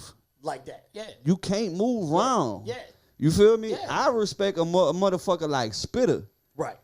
You know, if you talking that gangster shit, they gon' test you. Yep. Spitter will slide through this bitch in a Rolls Royce, be outside every day, and nobody touch Spitter because you not getting no stripes off touching Spitter. Facts. Doesn't come Facts. from that. He ain't no gangster. He a nigga who smoke weed. He smoke Rap about weed, cars get and money, bitches. get hoes. Right. Right. He talk about what he on, but everybody won't be fucking Larry Hoover or Yeah, something. It's like, facts. dog, kill that shit. Facts. That Kill gangsta it. shit on Unless the you fucking really living like that and you don't care what come with it. But Right. what comes with it, you gonna see the result. You Yeah. keep seeing the result of what comes with over and over again. Over and over. How many times we done had a successful quote unquote gangster artist come from New Orleans and then as soon as their career pop off, they dead. it. Majority of the time. You know what I'm saying? Yeah. Many of the Man, time. I got partners, dog. I ain't gonna say no names or nothing, but I got partners who talented, who got big features, all type of shit. They can't even do shows because they so far in the streets Right. that it's like you They can't catch you post a out there like flyer. that, You right. can't post. We in New Orleans. If you got beef with somebody, you gon' go to the same gas station. You gonna see a bitch at Walmart, Rouse's. Facts. Like, Facts. and that's crazy Niggas because gonna pull up quick. yeah, motherfuckers be talented, bro. They just gotta leave that shit alone. I be talking to the artists, though. I tell them like, Right. man, That ain't what it is. no, that's not what it is. Yeah. Get you a bag, take care of your family, and do what you gotta do. That's Facts. really what it's all about. And I say, and you know, I try not to be critical of the niggas who still be in the streets and shit when they get into the music shit, because I'm sure it's hard. You know what I'm saying? You Yeah, go for from sure. One fast paced thing to one thing that might slow up. Yeah. You know what I'm saying? So I'm sure it could be, you know, weighing, but It's back and forth. it's But just you gotta try. You know what I'm saying? Yeah, Like, or I you feel gotta. like that's a lot of the problem with the niggas down here. They don't be trying to get out of that shit. Some of them be in too deep as is though. Right. But even if you is in too deep and you can't move around like that, then you gotta look at it like, all right, I can't go to the strip club. I can't go to the regular club. I still want rap. I still want blow up. Right. Play the internet. Right. You ain't ever got to be seen on the internet. Nope. You can Go hard on the downtown like a internet. motherfucker, You know could what I'm be in your house shooting, don't be seen. That be the thing. Motherfuckers be too seen. Like you don't. I used to be, but now I don't be. You ain't gonna see DeeDay because shit. I'm trying to be. You can't touch me. Oh yeah. For some shit I did, you know, like you can't. Facts. Niggas be telling me all the time. I go to the bar with them or something. They be like, "Oh shit, y'all got turned out the house." I be Yeah. like, yeah, surprise, nigga. Surprise. And I used to see you down there every weekend. Every weekend, dog. For real, Yeah, for real. Facts. Shit crazy, bro. Yeah, It's man. different now. Yeah. It really is. Facts. Especially with the younger crowd, man. Like these young dudes be so reckless, bro. They be out here, bro, head first. They don't give a fuck about nothing to nobody. It's all for a reputation though. Yeah, 'Cause ain't no money in beefing. No, hell no. Ain't no money in beefing. Hell no. You might lose more money. You You gonna lose money. Y'all see what happened with 6ix9ine? Yeah, You better be built like that if you going that route. Yep. I think 6ix9ine was a very rare case. You shut up. That boy is Try to hear your shit. that boy is the feds. Though. Nobody gonna touch that boy. Yeah, nah. Touch him. Oh yeah, now that he out, what? They ain't about to fuck with him. Nah. How did Everybody you? keeps saying he gonna get touched. By who? Yeah, a federal witness. He's a FBI fed, got his bro. back. That's a rap. How did you feel about 6ix9ine music before the bullshit? Yeah, before the bullshit. This is what I learned about 6ix9ine. I found out about 6ix9ine before he blew up. Mm-hmm. He was dropping his videos on a channel called Fuck Them. Mm-hmm. Out in what is that? Sweden? Yeah. Yeah. Before all that shit happened, before he really blew up, that's I don't know if you know the Rumor song I dropped. Yeah. I dropped that with Fuck Them. That's before I'm peeping Right. his marketing. Right. I like what he was doing, bro. It just was like, I don't know. I think he was too much too quick. It was a lot for him to handle. He didn't know how to handle it. Yeah, I say that 100%. He definitely didn't know what he was getting himself He into. didn't. He didn't know what he was getting into. He just seen the wave and was trying to catch that. That's it. Yeah. And I understand. Yeah. Fuck, motherfuckers come from nothing. We all come from nothing. But it's like, y'all be playing with y'all life. I ain't playing with my life like that. Straight up. For real. No, sir. Lord have mercy. So we actually have a quote off of some DeeDay shit for a second, cause fuck him. Me right here. So no, but somebody made a Rolling Stone actually quoting them. They said because apparently Eminem is facing backlash for his Rock and Roll Hall of Fame nomination. One of the things when it comes to the Rock and Roll Hall of Fame is I think it has to be around 20 years since your first single dropped. And then you're considered for the Rock and Roll Hall of Fame, whatever the case may be. Right. So Rolling Stone made a quote, and I quote, "If a white megastar gets in before so many of the black pioneers whose work came first, what message does that send?" Them niggas ain't have diamond records. That's all I got to say. Run DMC did pretty damn well, and they in the Rock and Roll Hall of Fame. Yeah, a lot of rappers in the Rock and Roll Hall of Fame. I don't See, see I ain't it. heard about nothing about that You know shit. what I'm saying? Eminem new shit trash though. I know that. I'm not fucking with that You new don't like Eminem. none of it at all? Hell nah, man. He left me after Marshall Mathers LP. You can rap your man. Eminem new shit trash. You didn't like bro. it? You didn't like the Eminem show? No. Oh, I do like the Eminem Okay, show. all I right. did. That's the one with Superman and shit. Of course. Yeah. I fuck with that. That was his little more heartfelt shit. Yeah, but that new shit, nah. Em, just give it up, bro. Damn. It's over. Not saying he don't rap the. Oh, I forgot you was on stage with MGK. You had to like choose. No, a not side. because of that. Damn. It ain't got nothing to do with Machine Gun Kelly, but shout out Machine Gun Kelly. You know what I'm saying? He looked right in his camera when he said it. No, but so at this point, you over Eminem? Yeah, Eminem done for. Damn, That's tough. that hurts. I've never heard that. Honestly, I said that though. He done, bro. I said he not making hit records. He just rapping his ass He off. did- That's all even he if doing. yeah, he Has M ever made hit records though? yeah. Like, Yes. Yes. You mean like the shit with Rihanna and him, okay, the shit with Rihanna, the monsters under the the bed. monsters and stuff. What they were Yeah, I doing. don't That was a hit. all that shit corny now. Really? Yeah. I think he still got bars though. He won't punch me in my fucking head. Look how he looked at me. I don't think Nah, he got bars. He got bars, bro. But I'll fuck with John and Lucas more than him now, because he's more like him, but like way relatable. I mean, I'm still. M ain't relatable no more. No, M is absolutely not relatable no more. I'll give you that. But I'm still in a place where, like, if I see, like you said, Joyner Lucas, like, if I see Joyner Lucas on something, I'm checking for it. Yeah. If I see Eminem is featured on a song, I'm still checking for it. If he's featured, I'll Yeah. listen to it. Yeah. Fuck your feature. Like, I saw he was on Cord. Like, I saw he was on one of Corday's songs recently. Yeah. I went and checked that out. That's a hard track. Actually. Drake just dropped the EP. M was on it. I went and listened to it. You know what I'm saying? Conway the Machine. We talked about that. I don't know if you're a fan of Conway.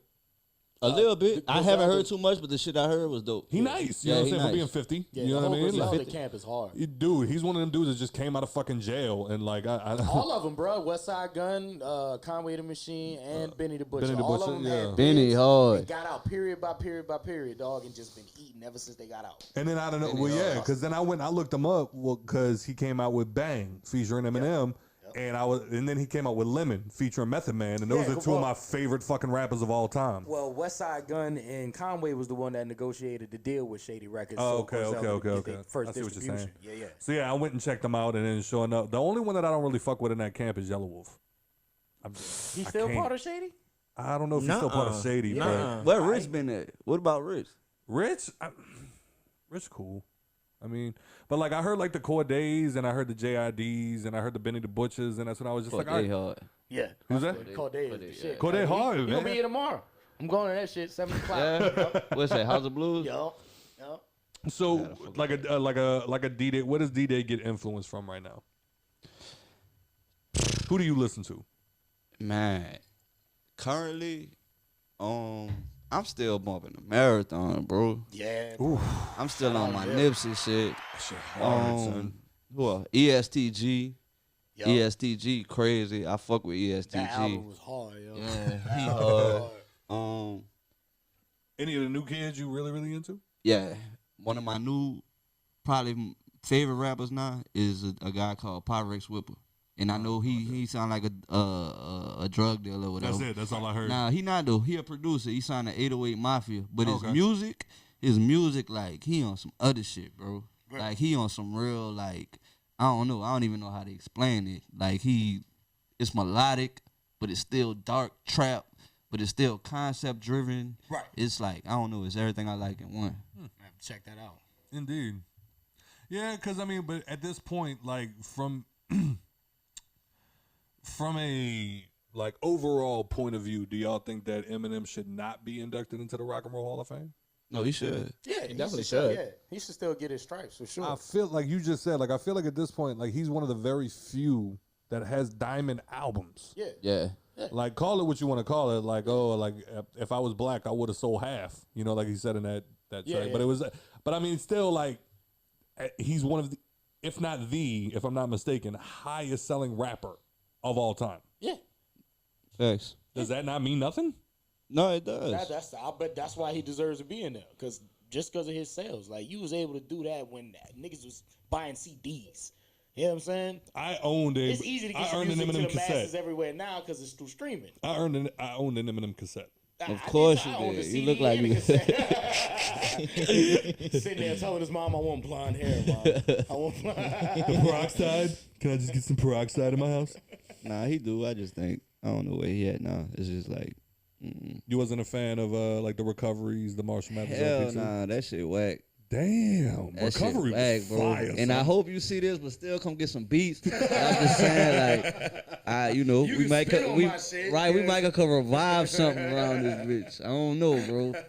Is it the flow or is it? It's just like I don't know. Like it may be just me. I might have grew liking that type of shit. I was gonna say, does that make like does that set your music taste more? Is the relatability versus what they say is hot and shit like that? Yeah, I don't care if you could say the hottest fucking metaphor with the 3 tons. I don't care about none of that shit. Right, so that's I want to hear the shit that I could relate to. I could get up and I could put that bitch on, and that's what DeeDay relates to. So there it is. Right. So there it is. That's where the disconnect is. Because But you can't relate to Eminem either, though. No, I can't. Nobody could. No, What do you be nobody talking can. about? Exactly. That's my point. Uber specific situation. Eminem relates to Eminem, and that's never it. said a word about Maybe Dr. Dre. I've never said a word about raping my mother. I've never said. I never wanted to beat my ex-girlfriends. Nah. But see, I don't know, Treezy. I feel like you'll lock a bitch in the trunk. You know, Yeah, I'm saying, drive it off the You would. You definitely would. Nicole wake up one day talking about, hey, you know what? I decided we're gonna break up and I'm keeping the kid. He gonna put that Marshall Mathers on. Sincerely yours, your biggest fan. Scott. Dear Treezy, I wrote this, but you still ain't called. No, because me, like, and my mindset actually is just more along the lines of like, because I remember when I was growing up, like my dad used to always just harp that rap was garbage and that rap was not real music and like, all of this other shit. So like I had to learn how to explain to people it's not what they're saying as much as how they're saying it. Like, it's cool, like, to have music that you can relate to. You know what I mean? Like, I can't relate to a Dr. Dre because I've never had to come up in Compton out the mud. But I put it like this. This is how I always say it. Like, Jigga, I don't feel like nobody could fuck with Jigga. I don't think anybody could fuck with Jigga either. But everybody was, like, on the renegade Except shit. for Wayne. On the renegade shit. They was like, M ate that bitch. M killed him. He did. He did. But I related to Jigga verse more Of course than you I did. Of course you did. You feel me? Yeah, that's not a that's to not me, up for debate. Jigga, it's just People forget Jigga still had bars on that song. man, yeah, Jigga the absolutely. GOAT, bro. Absolutely. Yeah, Jigga the Jigga GOAT. still ate on that track, but of No. course Eminem was No, on that that's motherfucker doing that's one of the biggest like surprises Yeah. to me is that people are just like, oh, M ate him. Maybe, but are you just gonna like walk past the verse that he did have? Like, do you Man, motherfuckers Jigga was listen to talking music that or do you real just shit, skip though. through it? Jigga was talking that shit for motherfuckers that hustle, Yup. motherfuckers who getting it out the mud. Like, that's what I'm on. That's what I relate to. I don't relate to they try to drown me and hold me under longer, and I can't relate to all that. No, see, to me, that's where the dichotomy. It's funny you brought that up because Renegade is actually a perfect example. Right. When you look at the dichotomy between two different lyricists. Yeah. Because you Facts. have somebody like Jay-Z who would say, motherfuckers say that I'm foolish. I only talk about jewels. Do you fools listen to music or do you just skim through it? Yeah. So it's like you listen to that and it's like real talk. You know what I'm Yeah, saying? it's real Bars. shit. Right. But then like you said, on the other hand, it's like what was it that M said? He was just like, fucking do good. It's too bad you couldn't do good in marriage. And do you have any idea what I had to do to get through to you, motherfucker? You know And he what I'm was saying? spitting. He It was is just- spitting. Like Yeah. that's how I look at it. Is it's just like, I like battle rappers, like we've talked about on more than one occasion. It's like I know what you're talking about is not real. I know what you're talking about It's may just not. hard. It's hard, Yeah. son. It's like I get what you're saying. right. That's more what I look for. When I look for Eminem. Thought provoking shit. That's what I look for. Is just like how did this motherfucker rhyme this with this, make it make sense and sound hard. Right. That's what I look for when I listen to Eminem. You look for more of a skill. Yeah, that's Yeah, what it is. alright. I still look at MCing as a skill. Yeah. As far like you look at like a J. Cole. J. Cole is an amazing storyteller, and then you look at like a JID. Whereas I just cadence told is you a fucking his cadence is a fucking insane, and then it was Crazy. 151 hum to the hum Yeah. with this hum down And to the the way he bum could bum just to the switch bum. it. Like you know what I'm saying? Like he may not be saying anything, but the way he's saying it to me is wild. Right. And that's what I look for when it comes to rap. You like more skillful rap. I like skill. And You know, like to me, thought-provoking MCs are still like skillful and like I'm okay with the I love stories. I love Nas. You know what I'm saying? Like I love storytellers. I He love wrote the all of Bible, those. man. You know what I mean? Hip hop ain't dead, but I get what he's saying. You know what I'm saying? Right. So it's like I look at somebody like a Nas, I look at like a KRS-One, I look at like a Rakim, you know what I'm saying? And like those dudes are great, Slick Rick, you know what I'm saying? Like great storytellers. I love the way that they can paint a picture with using nothing but their words. Right. But then on the flip side, I think you still have to give the same amount of respect to motherfuckers that can take the vocabulary. We all speak English. Yeah. Not like them. Yeah. Yeah. That's how I look at it. You know what I'm saying? Like, that's how I look at motherfuckers like that. But you look at something like a Marshall Mathers LP. He has an entire song on there about killing his baby mama. Yeah. Yeah. And it went diamond. Like, how are you gonna? Shit, Nelly went diamond too though. I feel like Nelly is a legend. No, Nelly is not a legend. You don't think Nelly's a Hell legend? nah, Nelly is not a legend. Nelly is a party legend. Nelly is a St. Louis legend. I think Nelly's a party legend. Nelly is like how. Singing? Fuck, I don't want to say nobody name now. Nelly, but like, you know, Nelly is a DeeDay. Nelly, I might be a West Bank legend. I'ma just take it because I don't want to throw nobody's name out there. I'm not saying You better than Nelly. You better than Nelly. No, I'm talking about just like, you feel what I'm saying? Yeah, I feel what you're saying. He not like, I don't know. I fuck with Nelly, but Nelly had songs with Garth Brooks. Nelly went diamond. Right. But That shit aggravates me. but his rap shit be He got that confusing. shit off before Yeah. Lil Nas X. You know what I'm Yeah, saying? he did. He got that shit off. I ain't never think about that. You know what? We Yeah. can play that. We could jump into that too. Like, how do you feel about somebody like a Lil Nas X? Because I mean, obviously, no matter how you cut it, no matter what anybody ever tries to say about you, you are in the industry and you have like opened up a lot of lanes for people in New Orleans and the West Bank. So I mean, you are technically a voice. You know Right. what I'm saying, in New Orleans. So how do you feel about people like a Lil Nas X coming up, getting famous, and like, you know, with that type of, he's gay. He's gay. I was waiting on it. I work with gay rappers. Yeah, Yeah, like I don't. openly. Yeah, I was about to say, he okay, works all with right, plenty of bounce artists, and that's Yeah, the bro. majority LGBTQ. like the you ever seen I'm the trying to get used to bounce music. you ever seen the McDonald's song on course I TikTok? did. That's my I know shit. it should be. I know Yeah, it is. bro. Like the whole With, vision Knick-Knack behind and, that shit. with Knick-Knack and Yeah. Beirut, yeah. I don't judge people. Like if you got a passion for music, what you doing in the bedroom, that don't got nothing to do with me. Hey man, You feel me? Hit it for one time. I ain't judging nobody. That's how I feel about athletes and shit. Like same shit. It's like what you do on the field. That's what I care about. What you do in your own personal life. That's on you. That was like, what was that? The big one. Like, wasn't he like a safety or something? He was gay. Oh, I don't know his fucking name. In the NFL? Yeah. Oh, you talking about the DN for the Rams. Yeah. The one John Gruden was talking about. Is that See, the one that yeah. caused all the controversy? Yeah. Who cares? Yeah, honestly. exactly. Yeah, honestly. Like, But the NFL is kind of weird though. I ain't gonna lie. It is. Them It niggas is. are NFL is kind of weird. Y'all dance- But y'all ain't dance none of our tackling business. each other, you know? You're right. And slapping each other on ass. Good play. a lot of y'all play with Aaron Hernandez. I don't want to hear about y'all playing with a gay dude.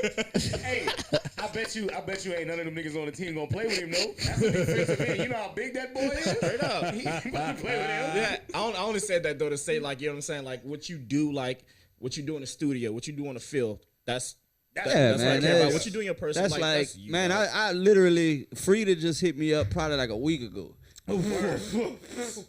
Say what you want, bro. If Frida want to come and work, I'm going to work. Absolutely. I'm not judgmental. No, what I'm talking about is you gonna moonwalk past that. Big Frida just hit you up to work. No, I'm just saying, like, Oh, okay. because we talking on this subject. Oh, like, okay, I'm okay, not, I see what you're saying. man, I'm not judgmental, bro. Like, I want to work with everybody who passionate about their music. That's all that matter to me. So what I just heard was, you miss Eminem from back when he was on drugs.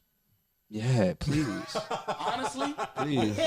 Respectfully. Start doing drugs again, Em. Respectfully. I hate it. Damn, that because sucks. But it's reality. Exactly. I don't want to look at no man and just be like, I hate your sobriety. Like I'm so hateful that you got your life Yeah. together.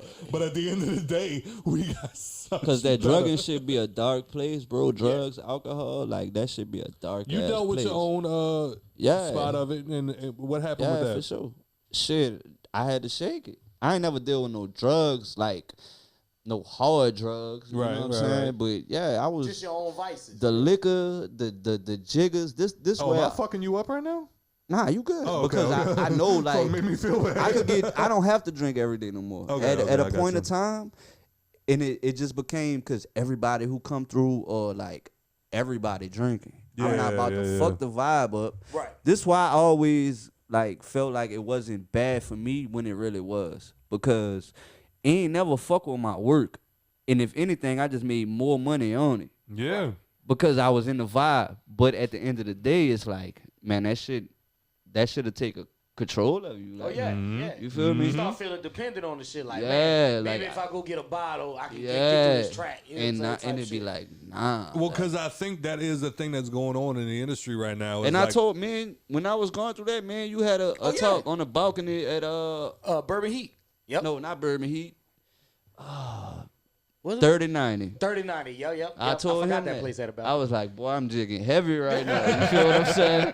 I was on them jiggers, but I stay up. I pop them bitches, stay up for days, make fucking 20 beats. You feel what I'm saying? And if you ain't fucking with my money and I'm making more money, nothing's going wrong Right. well, with me that's- doing it. That's what But happened it's with just me and like, you. Was like I remember hearing some shit one day about a show that you did.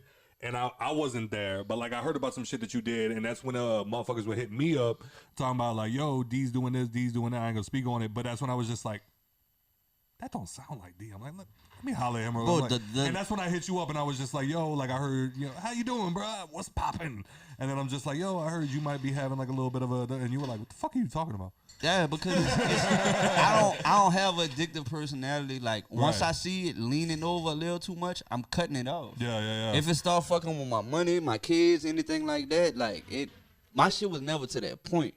I ain't never gonna be like that. I don't have that type of personality. You know what I'm saying? Right. Well, Like, I cannot have a interview with DeeDay without bringing up one of the most hip hop moments I've ever seen in any show that I've ever been into in New Orleans. So there was a day that we was all at, I think it was Lotus. I think we were all at Lotus. I think all of us were there. And out of nowhere, It's possible. We spent a lot of time in that place. out of fucking Shout out nowhere, Junior. Yeah.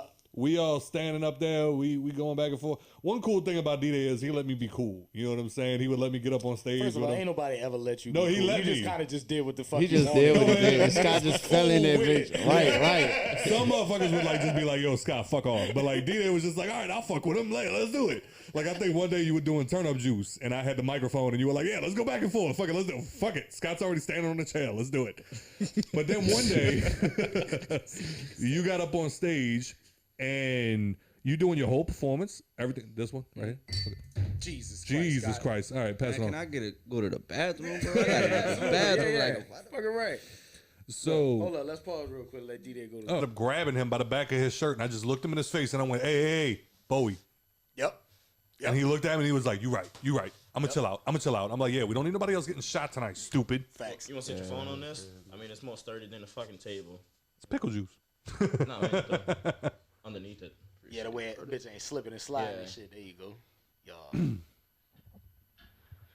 All right, 3, 2, and All right, so D just tried getting out of it by going to the bathroom, but we gonna talk about this shit. nigga tried to pull a Rick Ross on us. I Y'all know seen I'm about that to walk shit? out this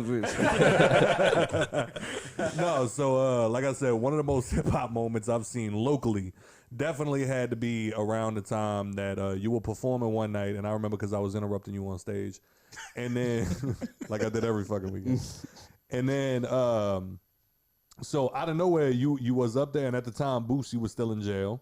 So out of nowhere, you grab a microphone, the song cut off, and you just go, all right, everybody, I need y'all to repeat after me. Free Boosie, free Boosie, free Boosie. All right, now say, free DeeDay, free DeeDay, free DeeDay. Police came in, you walked off a stage, they put you in handcuffs, and then walked you out to the car. Yeah, man. What the fuck, D? Man, That's it, what the fuck? bro, that was a time me and my baby mama wasn't really getting along, and she knew how much that show meant to me. Cause where I was at and what I was doing, and it was like, I'm gonna fuck it up for him. So she called the police, but really, I went to jail that night, bro, because how I reacted. The police was like, if you would have just came off stage and hollered at me, I wasn't gonna bring you to jail. I see what you doing, what you got going on. I think that was better. He was, man, the police wasn't gonna fuck with me, dog. The police was cool. I was running it with him in the car and everything. Homie had my Instagram, everything after that. But it was just the fact that, all right, he made a scene. I'm about to show your ass. Right. You right, gotta right, go. right. You know, you Right, gonna right. get out, but you gotta go. Oh yeah. Do you think the outcome was better? Yeah. That shit was legendary to me. That shit was fire. I respect that. That shit was fire, though. I ain't gonna lie. Looking back on it, I'm like, damn, bitch, I got some crazy moments in my life. know what I dog, mean? that people don't even be crazy. knowing about. Y'all know about it, but it's Yeah. like, Niggas was on social media like, yeah, that shit was staged like a motherfucker. He Yeah, like I staged it. Like I'm a stage going to jail. Kenny, this when Kenny was alive, Kenny was on stage like, please, D, just get off stage. I remember him coming up to you and talking to you while you had the mic like, oh, come on, bro. Yeah, just get off. Just go, bro. What made it even better was that same night was the night that I got to meet DeeDay's family. Like, obviously, DeeDay as himself. Yeah, he had the whole fam in the building. The whole family was out there. Like, obviously, DeeDay is like a character in and of himself. But what made it even better was watching, like, before we even went in the building, your mom and dad was sitting by the table, like, I guess either collecting money or, like, doing something. Yeah, for sure. And, like, I just got to sit there because I remember making a joke about, I'm like, you know what? Because you walked by me. And then we talked for a second, and then you walked inside. Then I remember just being like, man, I got to talk to D family, bro. We got to talk about these pants he be wearing, son. Because at the time, you were wearing some tight-ass pants, dog. I didn't let you here play with you. And out of nowhere, they were white. Out of nowhere, this little skinny bro walks up to me, and she goes, you talking about DeeDay's family? I'm like, yeah. She goes, they right there. And I looked over, and I saw this beautiful man and woman sitting right there, and I was just like, let me talk to you about your son's pants real quick. My mama love you though, dog. Your My mama love you. Best, dog. Your mom is the best. And next thing you know, the same little skinny broad that came walking up to me, I turn around, next thing you know, she's like, oh yeah, that's my brother. And I was like, my sister. Your sister. Boy, my sister go to war for her. Yes. Boy, my sister. I learned that mad quick because next thing you know, you getting dragged out in handcuffs, getting put in the back of the police car. All I see, like I said, we were still at the time where like Bowie had just recently passed away, like in the past, like, you know, time frame. Yeah, it was soon. So I'm still like in a mindset of like, let's not escalate situations. You know what I'm saying? Facts. So next thing you know, D gets put in the back of the police car, and your sister does what a sister is supposed to do and starts trying to charge the fucking police car. So next thing you know, I got an arm around her. You know what I'm saying? Like, I even remember I looked at her at one point, I said, this ain't nothing sexual. I'm just trying to keep you back. You know what I'm saying? Like, I'm not trying to touch you. I'm just trying to make sure. Next thing you know, she's reaching underneath me, screaming at the fucking police and this, that, and the fifth. And I'm bro, like, my damn, sister go to war behind the me, whole dog. family riders. You Yeah, know what I'm bro. saying? Like I come up, my dad, my first CD was a Snoop Dogg CD. My dad is a big Tupac fan. Real. Oh, shout out. My family, my parents not Go old. ahead, hit it for 'em. My parents just made 50. Word. Both of them. You know what Wow. I'm saying? So And you like 40, so this is weird. I'm 32, my guy. I'm 32. But yeah, bro, I come from that shit. Like my sister put me on all the bounce music coming up. My sister, I still got her CD case. It got Jubilee CDs in there, Lady Red, Willie Puckett, the original shit. You know what I'm saying? For real. My sister put me on that shit. Yeah, I just remember that night because Christy, she was very much just looking at me, just going like, "Look, you cool people." She was like, "But if I charge at that police car, you not gonna stop me." And I was like, "I'm not gonna try to stop you." I'm like, "I'm just letting you know, like at this moment, I'm just doing the thing I'm supposed to do, which is, hey, fall back." It was a crazy night. Fall back. It was a crazy night. She got your ass with like a swipe spin. She wouldn't even have to do all that. All she would have to do was push my arm down. That'd have been it. I'm not fighting her. You know what I'm saying? She got it. Crazy nights, bro. But when it comes to like how has your family been? And I'm only asking this just because clearly your family is very supportive of you. You're very close. I can tell that more than anything else because I remember, especially the day that you got your gator tattoo. Your mama hopped in your comments talking about that better be fucking fake, dude. Yeah, my mama. Look, when I got the tattoo on my face, I went to my house and I tried to record it because I thought it was gonna be a funny reaction, and they just looked at me and shook their head. You know, that disappointed. Yeah, like I'm not mad. I'm disappointed in you. But I've been getting tatted, like you know. You as long as I've known you, you've always at least had the sleeves. You've always at least like I've been, bro. My mama was letting me get tattoos at 14. Don't put her out like that. Like she that. was. You know, Now, the face is different though. yeah, the face is different. Face is very but she different. already know, like I'm How she like the neck? Yeah, I'm locked in with this shit. I don't, I had I was at the dollar store up the street the other day getting shit for the studio, and the girl was talking about how she was getting into nursing or whatever, but she had face tattoos. You know what I'm saying? And I wanted to tell her, but I ain't really say too much. Like, man, that shit don't really affect you. You just gotta. It affect you. It do. I just get unfortunately. It's what you doing. Like that shit not gonna affect me. Because I feel like in your line of work, now, and not saying that you like you following a trend or nothing, but like now it's almost expected of rappers to have like some sort of face tattoo. Yeah. Like it's like the SoundCloud come up and It you know is, this, that, it and the is. fifth. Like everybody's got a fucking face tattoo. Yeah. But I do feel like, unfortunately, your tattoos do. Now, if I'm not mistaken, Gunplay has a swastika tattooed on him. That I don't know. That's wild. I don't know. Because I remember he, if I'm not mistaken, it was Gunplay. I'm pretty sure he said something along the lines of his idea was the original meaning behind a swastika is it means beauty. Mm-hmm. So he got it on him because his whole idea was it's the actual meaning behind the symbol. Right. To which everybody goes, I see what you're saying. Right. I ain't never seen that tattoo. Yeah, I was about to say, I don't Yeah, I don't so- know. I mean, if you heard it, No, you know, that's it. That's what I heard. I'll Yeah, have to I- look into it I to be never sure. seen the tattoo. But that's one of those things where it's just like, obviously we get it. You know what I'm saying? Like the swastika means a certain thing, but now we understand it, kind of like the rainbow. Yeah. We know the Rambo. We know the rainbow is for LGBT. You know what I'm saying? Yeah, the Jameson kicking in. But pour yourself another one though. about to. My guy. So, I said I wasn't gonna do this, but I here see we what's are. happening. Here we are.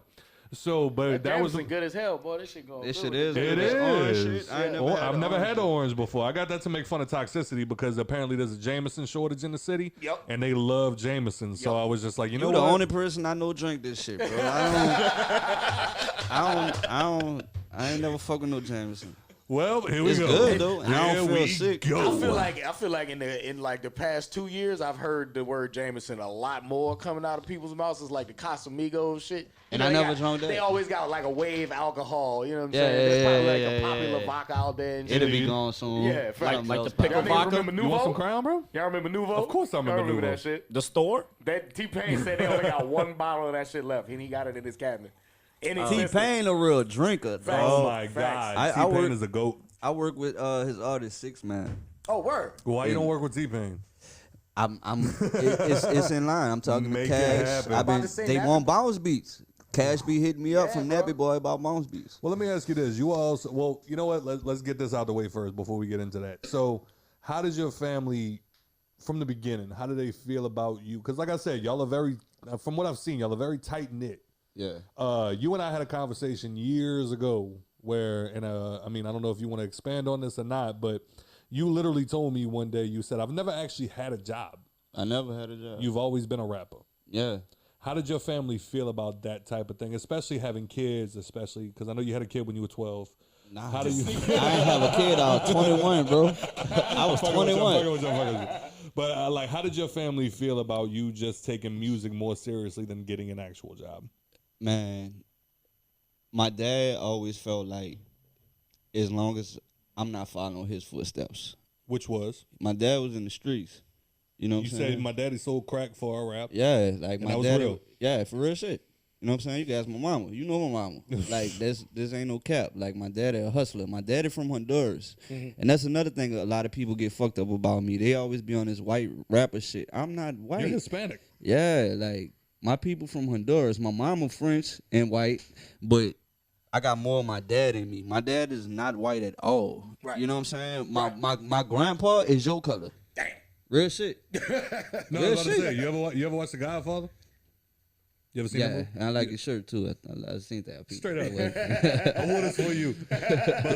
But yeah, like your family give off mad Godfather vibes.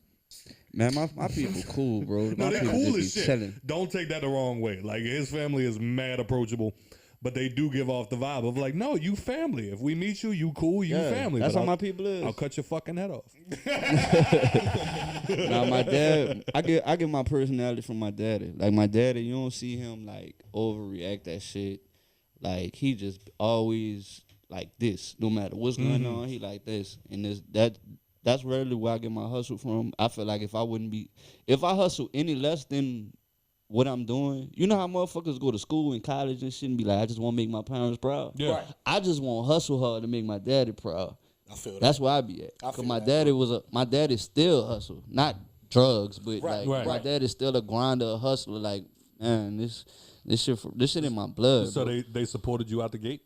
Yeah, and then I was never broke. Like I went to Higgins for 2 weeks, and then Katrina hit, and then after Katrina hit, I dropped a mixtape, and then I was selling mixtapes in front of brothers. You feel what I'm saying? So I broke it down to them. Look, y'all want me to go get a job? If I could sell 2 mixtapes an hour and bring home this much money every evening, that's equivalent to me having a job with no taxes. So I'm probably gonna make more than working at McDonald's. All right. I just became a hater. I swear to God, I just became a hater. No, man. Motherfucker never had a job, you know what I'm saying? Bro, I hate my job, you know what I'm saying? Man, quit it, bro. We got YouTube. What you like? Sports. It's the year of the entrepreneurs, bro. Sports. What's up? Real, like, Facts. so I be trying to real. tell these niggas that, dog. Like, nowadays is the time to start your business and have that shit thrive if you do it right. Yeah, bro. 100%. This nigga, what are you doing, bro? Live going on. I'm trying to fuck with the people on the live. For real, man. Like right now is the time. Like whatever you like a lot of the I learned how to make beats off YouTube. All right. Now Watching tutorials. we gonna. I know you know because you be engineering and shit. Yeah. Nell, Beats by Nell? Yeah. I already know. Nell Learn a off dog of too. All right, Shout so- out That's to what he Nell. told me. He was like, nigga, any tricks that you see me do and you want to learn, just go on YouTube. Go on YouTube. Nobody believe it though, but that shit really on YouTube. Yeah, So but see, now I have a real. Go ahead, Joe. oh no, I was about to say I want to do a sports podcast, but like You need to. the fucking the videos on that shit be like Man, 20 link minutes up. long, and like I don't. I can't sit there for 20 minutes long. You gotta make something listen to a digestible. dude. But that's hard. how you got to do it your way. Yeah. Everything now is micro content. No, make a You got to 30-minute make video, break it up. micro content. Link up with Faye. I'll Make link it you with Faye. digestible. Like the, Word. you know, No how they be big doing favors? the He on ESPN. I was recording his podcast. favorite, man. He played O-line on the fucking Saints. He played for Saints. He played for the Patriots. He played. He went to LSU. He wasn't a star, nothing like that, but he did his thing. Yeah. And now he on ESPN. He started by me with doing the podcast. Now he with ESPN, and I don't know if he's like Come on. full time on there. But like, yeah, Faye Here, did his look, thing. I Shout got out you. Big Faye. I got you. So one of the first things that DeeDay told me whenever we first started doing this podcast, and I have not taken the lesson yet, but I'm working on it. At least you remember. No, I'm really no, it's real talk. Like we did I think we finished like episode 2 or 3, and I hit up D and I was just like, yo, check out the pod, this, that, and the fifth. And I was like, what should I do? And these exact words were beat him over the head with it. He was like, you have a 2-hour podcast. He's like, break that shit up into clips. He's Micro like, content. drop it and couple minute clip here, couple minute clip there, this, that, and the fifth, which I need to do. And I've been working on it and trying to get better at it. But Content is all the game is about. Like I look at like when I work at shit, because I do so many things, I work in bulks. So if I'm making beats, I'm making beats in bulks. I'm not doing one beat and trying to Correct. come back 2 days later and make. No, I'm making 5 of them bitches tonight. I'm gonna start on all the mixes. If I'm shooting, when I was shooting freestyle videos or beat making videos, I'm doing 4 of them in one day. Where every day every other week, every week I'm consistent. Right. And I only work one day on it. Right. For the whole month. Yeah. But I'm consistent for the month based off one day. Right. Correct. Because you done filled up that slot the way you Working got it. bulks. Right. If y'all do the Hangover podcast on Sundays, do all them bitches on one Sunday. Just an idea. I got y'all phone. Right, of course. But I'm just saying, like, well, y'all ain't gotta come in here on every Sunday. Right. Y'all got y'all whole month out the way. Facts. all right, And just break so that bitch down to micro content. my biggest question to you is one day we had a conversation with somebody that was in the middle of working on something and it didn't work out, whatever the case may be. We had a conversation with Turtle. Turtle made a lot of good points, but I also disagree with a lot of the stuff that Turtle was saying. So from your perspective, how do you feel about somebody coming into the game, don't necessarily have a job, don't necessarily have this and that. You don't know if what you're doing is good. How should you approach the idea of, do I get a job or should I pursue this rap shit?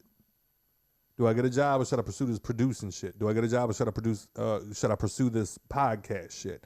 What are your thoughts on people not necessarily having like, what I'm doing is working? Should I sacrifice the job to pursue my dreams, or should I have a backup plan in case of? No. I go on my story right now. I got something about this. A plan B it's only because you expecting plan A to fail. Correct. Your plan is gonna work. But in the flip side of that, we got real life going on. Yes. Get your money up to the point where it could hold you over for a little while and then tap into your shit. What you gotta literally have just did was you took half of each of our arguments and put it together. Shit, that's how I feel. Like, Because I think that it's irresponsible. Like, I have a child right now. You saw it. You have 4, but it's that thing. I got one. I got one. It's good, dog. It's good, bro. I'll give you one for the ankle But tag. essentially, now granted, I'm probably misinterpreting it a little bit about the conversation between me and Turtle that day. But essentially, How you feel? hold on. Let me get it out. Let him get his shit Let me off. get it out. Let Let me him get it get his out. shit Because I'm more like Turtle than like you. So essentially, like with Turtle, in my mind, this is. So I have a mortgage to pay. Right. You think you got something. Right. Quit your job, go full deep into it. Go full deep. Like, work on it every day. You know, obviously put your hustle in. You got enough shit that you got to work on every single day.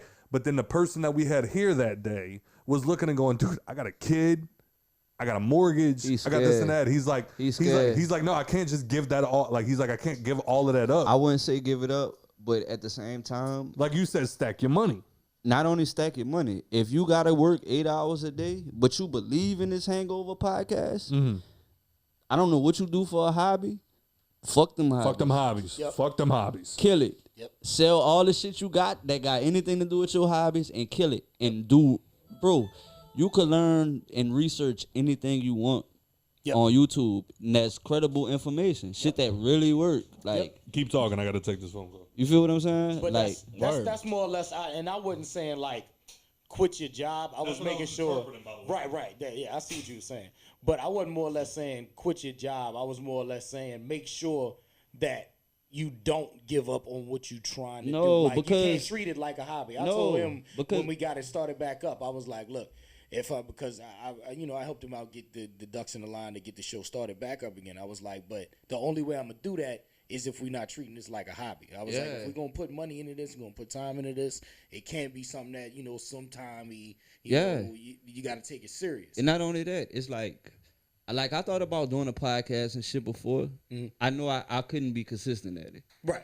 But if I was in y'all position, I would look at this. Is the thing. I would look at all the podcasts that's down here, that's so-called popping. You feel what I'm saying? And I would look at where these shit peaked at. Right. Who's the biggest person you got on your shit? Right. You always got to go over them. Yeah. So if I got to pay somebody, if I had a podcast, this what I would do. I would go pay somebody that's bigger, whether it's $1,000, $500. Go pay somebody that's bigger and do a live podcast. I'm going to get a venue. We going to set this shit up on stage in the venue. I'm going to interview them in the venue. We going to make the money back from the podcast. And now we got the biggest artists or whatever over all the other podcasts that been in the city. Yeah. We going to make this bitch an event. Yeah. I'm offended that you think you're here just to hang out. Nah. No, I'm saying way bigger than me. You feel what I'm saying? When motherfuckers come in the city, everybody be trying to pull them. Let me get an interview. Like, no. They gonna go where the bread at. So, all Scott, right. So Scott, I'm I gonna got call. you. You feel me? Yeah, I got so you. Scott, I'm gonna call Corday's people, right? And we're gonna pull up to the House of Blues. Just I ain't bring all saying their Corday, equipment. but look. Like peep game. That's the difference. Trina, That's the difference. Trina was at Spades last night. Right. I'm pretty sure Trina ain't getting nothing but, I don't know, 2,500, 3,000. pull up, right. You know, no disrespect, No Trina. disrespect, but I know no where you at. You ain't got no Queen record bitch, right now. Right. Yeah. Trina, you down here. Right. You feel me? Like, we got this New Orleans. It's so small. We all 2 degrees away from anybody we want to talk to. I could call you. If you don't know him, you could call him. He gonna know him. Yeah. This New Orleans, this shit small. That's feel me? That's what I do. And y'all got 3 people. Y'all could put $150 together a person. That's Get what them I do. in here. I'm the guy that approaches randoms. And now you got the views. Now your views going up. Now you could charge people to be on your podcast. Now this shit is a stream of income. Yep. Then you could put somebody bottle on your shit because you got this many views and they just want their products in. Yep. Bro, this shit is endless. Please pick my brain. I love doing Absolutely. shit. No, we here. I love talking about we shit like here. this, bro. Nah, So- fuck that. We're gonna cut this whole part of the podcast and save this shit for ourselves. Yeah, y'all should do. Y'all really should. No, so my clip next this out. my next question This is an after hours talk. no, really. My next question is, so how do you feel about the people that are coming to me saying, hey, we want you to interview our guy, blase, blase? Does it add value? No. Don't. Okay. I've always agreed with his opinion on that. Like, when he told me he doesn't want to have people coming up to him with, oh, let me pay such and such to get on the podcast. I don't want to get paid for it. If you ain't got nothing going on, you know what I'm saying? Like, Yeah. we not saying we don't want to turn down people from doing that, but at the same time, we don't want it to just be that's what we doing. I respect your Yeah, hustle. because it's gonna drown it out. Yeah. Nah, I wouldn't do that. I Yeah. would do. They got a dude named B-High. His shit's B-High ATL. He's a radio personality in Atlanta. He does a lot of big interviews. They only post the big interviews on their station's channel. He got access to the office. All the little extra shit that comes in, he does it on his own channel. Nice. You feel what I'm saying? Right, so right. y'all might have a sub channel. Right, all right. right, the You do Hangover like a 2. smaller market. Or it might be a spinoff. They got the Drink Champs. Right. They not interviewing these smaller motherfuckers. Correct. Right. But you could go holler at the Smoke Champs, and that's You just a heard? smaller entity under the Drink Champs. Yeah. You feel me? Because I mean, that's the thing. Like whenever I have people approach me, like we've talked about this a couple of times, where it's just like, you know, I get a DM from somebody, and they more or less just like, yo, what I got to do to get my artists on your channel? And my thing is just, you also have to understand, like we talked about it a little bit outside just now. Like the first interview that you and I had together with Javon, shout out. We love Javon. DJ Berserk. Fuck. Damn, I ain't hear that boy in a long time. Boy. DJ Berserk. But at the time, like I said, our interview with you was kind of 1, 2, 3, 4. You know what I'm saying? Which was cool. We got a very good interview out of you. Yeah. But I also feel like we didn't get to just sit here and chop it up with you. You know what I'm saying? Like a lot of people look at DeeDay as like this machine that works. Right. But I love being able to sit here and talk to you and just get like the bullshit out of you too. Right. So that's what I wanted this podcast to be, which ended up being a thing wherever, you know, somebody DMs me and they're just like, yo, what I got to do to get my artist on? Bro, be interesting. Right. You know what I'm saying? Like, I don't want to hear about your new single coming out. You know, I've always known DeeDay to be. I might. Don't want to Right, just right. hear about your new Just No, single. because like one of the things that made me and DeeDay click was that he wasn't just an artist. Right. He wasn't just a producer. Like me and you had some fun fucking nights. Yeah, we did. You know what I'm saying? bro. A lot of Like, them. we cut up. You know what I'm saying? So like, that's why I knew, like, at the end of the day, DeeDay's my brother. You know what I mean? Like, if he ever needs anything, I got him. Okay. If I ever need anything, vice versa.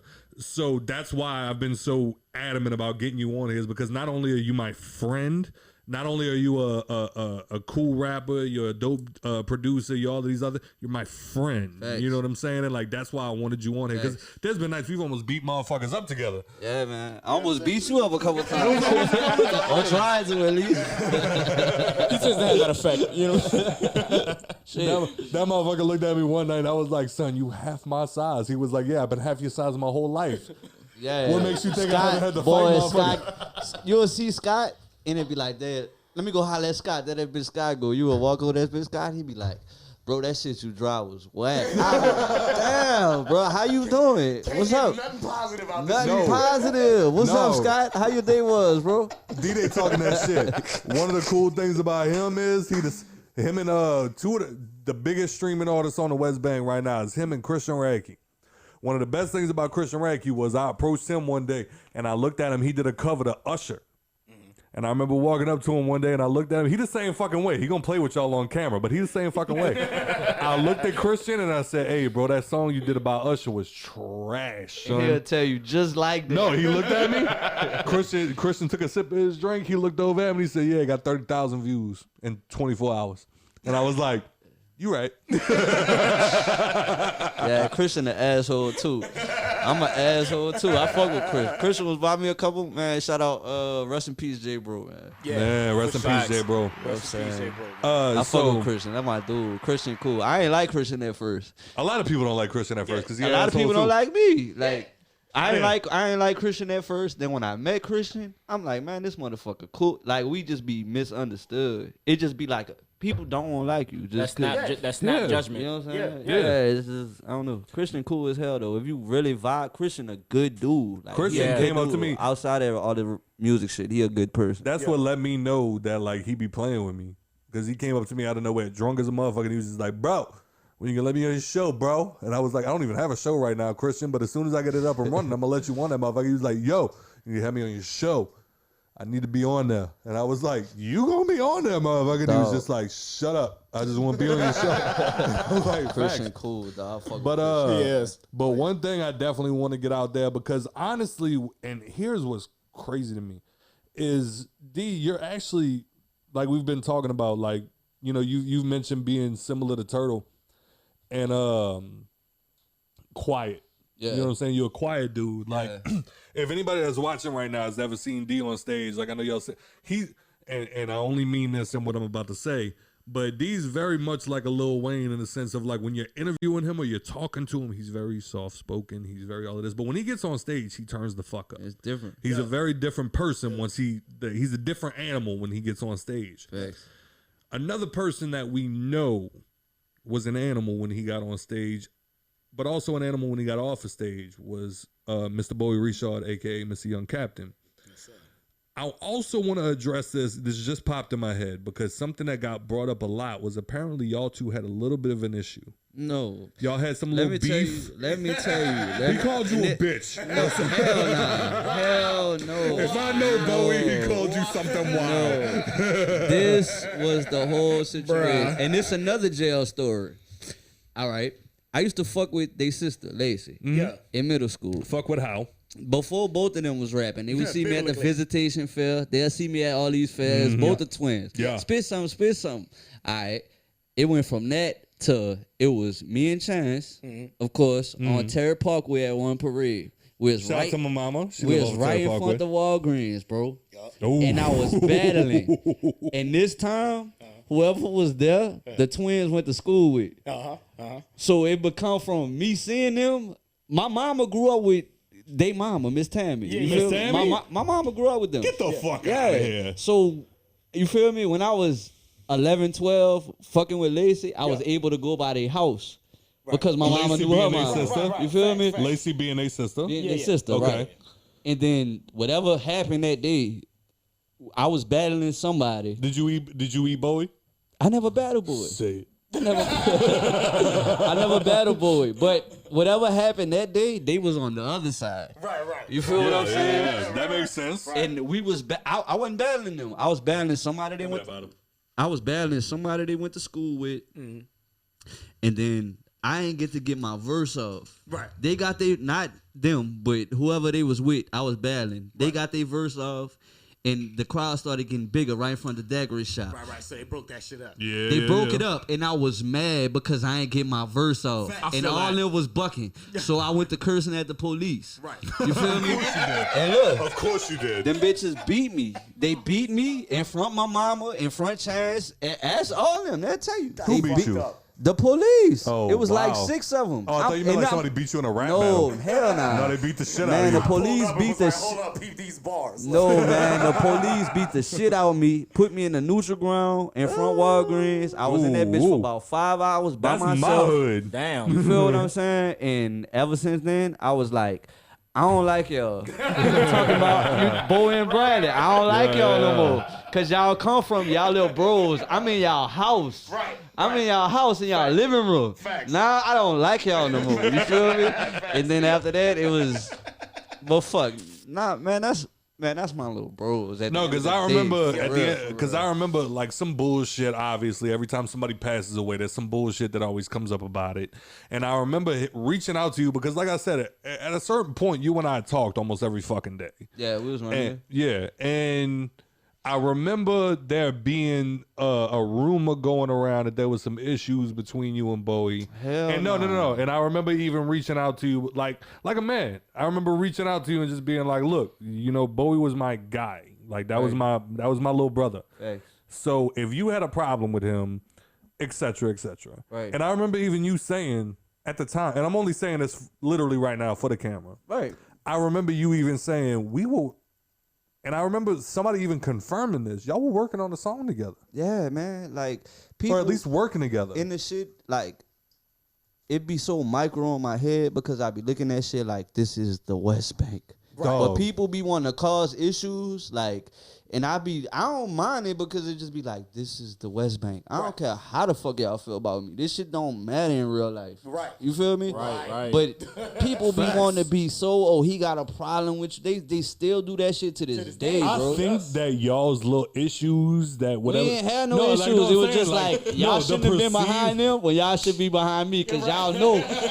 You feel me? That's how I felt. That's it. Like y'all should have been behind me. It was me and one person. Y'all got your whole school up. No, because I remember. I actually remember, and this is real talk. Like I remember there being a day where me and Bowie were going back and forth about some bullshit. And he even said, he was like, yeah, I think me and D gonna end up doing a song together. Yeah, like that's why I wanted to clear the air, man. You know, for whatever the bullshit was. It was never you know no bullshit outside of that one time. And I was mad because I ain't get to get my verse up. So I felt like, you feel me? That shit must have been mad hot, huh? And I went to jail. No, that shit was mad trash. That shit was mad trash. He more mad than he went to jail. Here you go. And I felt like I lost too because I ain't get my verse up. You did. You lost. I might have lost. Them young boys was eating, boy. I ain't gonna lie. I might have lost that bitch and been mad behind that. I don't know. Oh shit. So another thing I wanted to ask you, only because Nikki P couldn't be here. Do you have any parenting advice for me? As far as what? As far a broad ass question. No, seriously. Hold on. Like as far as having 4 kids, you've been through this quite a few times. I got a 5-month-old. All I say is, you got a son. Give him the son advice. This the shit.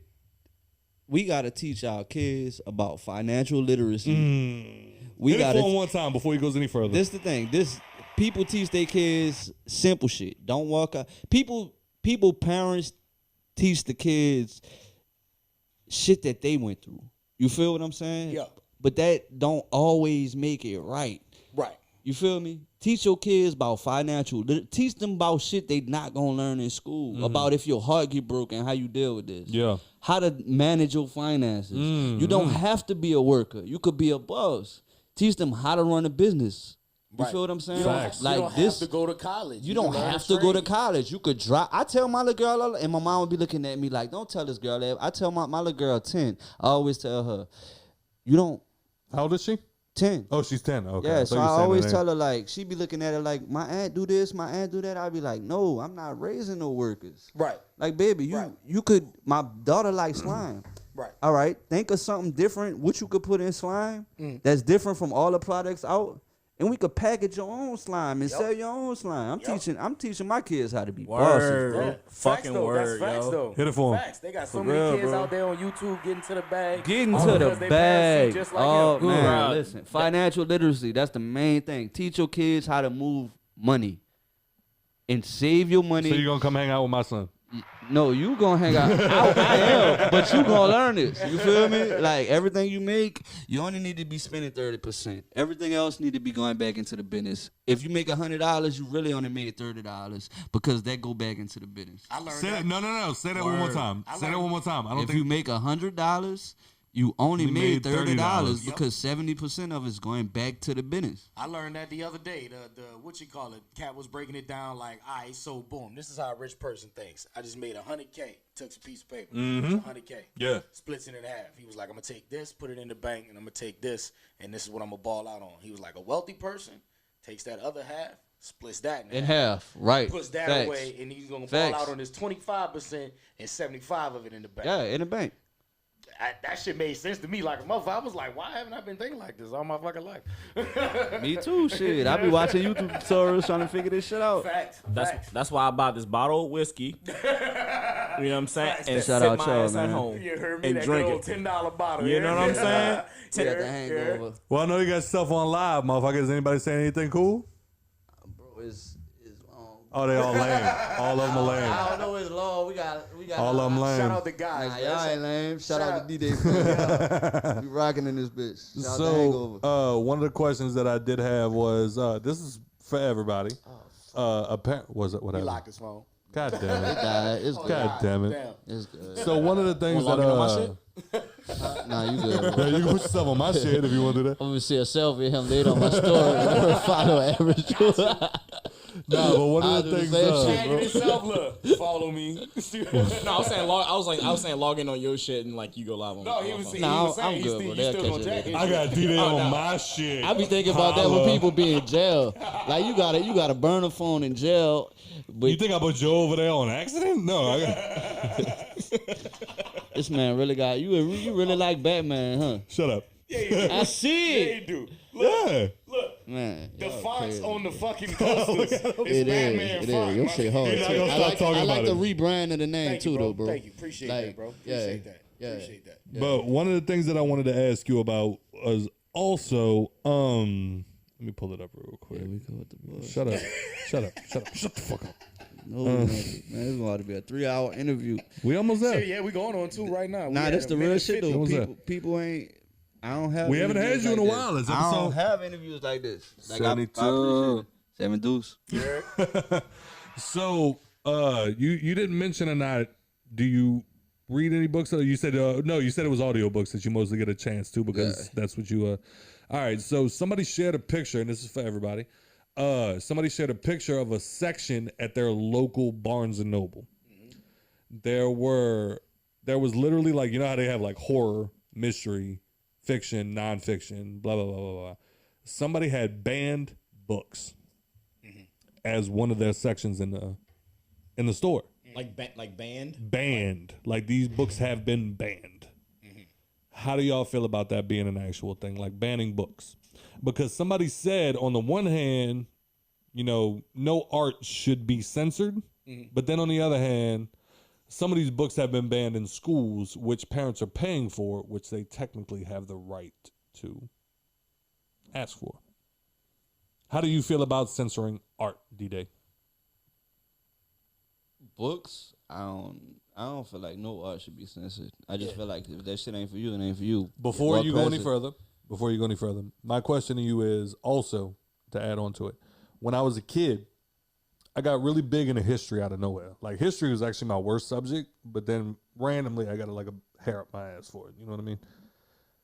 So one day, I didn't think about this now until later on in my life. But I looked at my mom one day and I was just like, hey mom, can we go to the library? I need to get a copy of Mein Kampf. Does anybody remember what that is? That is the book that Hitler wrote. The reason I wanted to read it was because at the time I was able to realize that, like, you know, reading the words of a crazy person, I don't necessarily need to follow. They might just be entertaining. Right. Like the Holocaust, I was very big into when I was in, you know, middle school because like that was interesting to me. Right. I couldn't believe how a person could rise up and then murder millions of people. So my thought process was, I need to read the book of the man who masterminded this whole thing. So I can rise up and kill Not necessarily, no, not even. That's what I'm getting. Serial killer vibes. Not even necessarily. I'm about to be out, y'all. I don't know No, what y'all no. about. Yeah, I'm riding with you, bro. No, but my thought process was, I'm like, sometimes I like reading, like I read shit about Ted Bundy. Serial killer vibes for too. But my thought process was, should his book be censored? Should anybody's book be censored?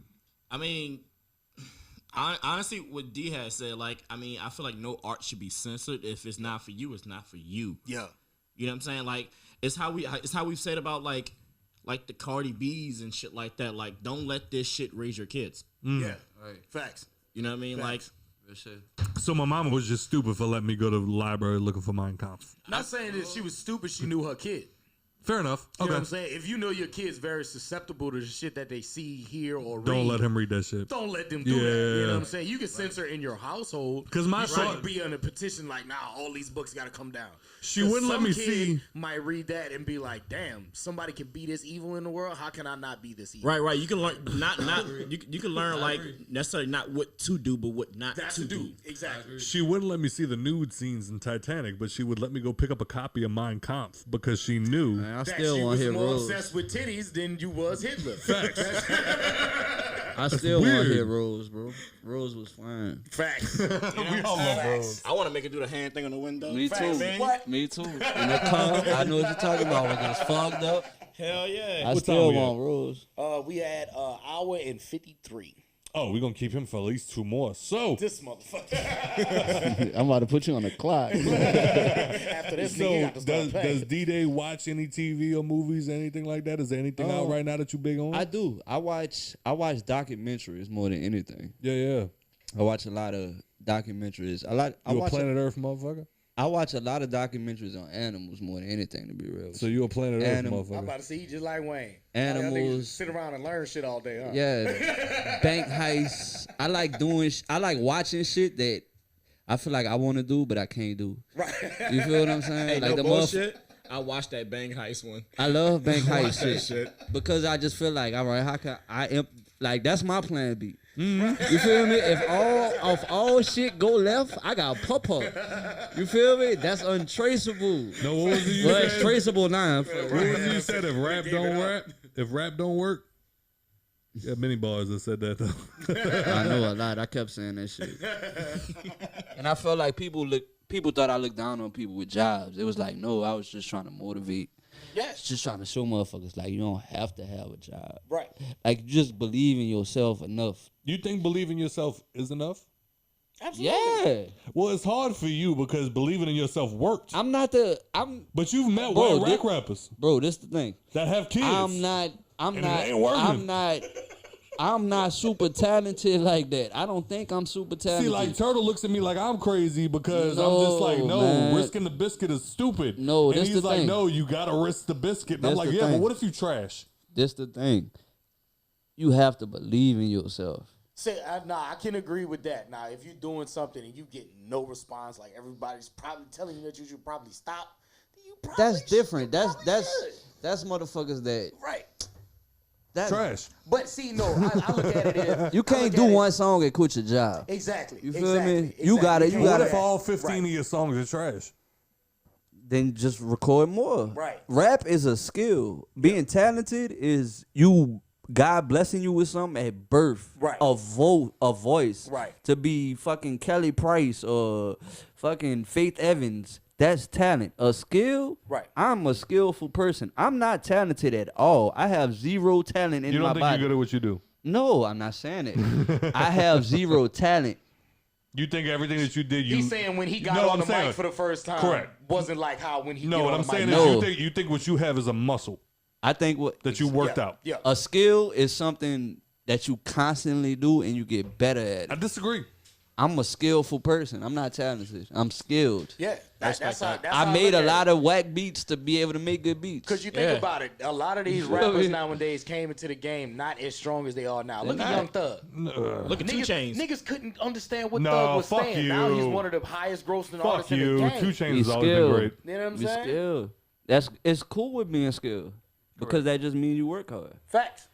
So what you telling me right now, Scott, is that like you gave a fuck about 2 Chainz when Paperback Boy came out? I gave a fuck about 2 Chainz when he was Titty Boy on the Disturbing the Peace mixtape. That's what I'm saying. You did. No, Yeah. he Yeah, didn't. No, Yeah, no. He took it back further. He said on the Disturbing the Peace mixtape. Yeah. That was before Players Circle, nigga. all right. That was That was when he was on- you did. You You did. Back when he was north, south, east, west. You didn't even know who the fuck that was. Better been the spot is mine yet. Where my ballers at? All them bitches hollering about is where them fucking dollars at. So when I I remember 2 Chainz. so when I came out, you was like You a Titty Boy killed that fan. shit. I like Titty Boy. I like Lil Fate. I like Shauna, and I like You Luda. said Lil This nigga is Fate. full of cap, bro. Shauna, you really is, bro. No I cap. You really fucking is. love I hear Disturbing it. the I Peace, hear it. son. You know the whole roster. You say Shauna? I love Shauna Shauna. was hard, I and love she was Shauna. I sexy. love Lil Fate. And I love Titty Boy. And she was sexy. I And like Ludacris. as fuck. When she came out with that, give him some head. Man, Yeah, these bitches is I was talking getting- nasty. These bitches keep walking down my past. shit. Either way, I'm a pet for the day. Keep me booty in the way and shake that shit. Yeah, bro.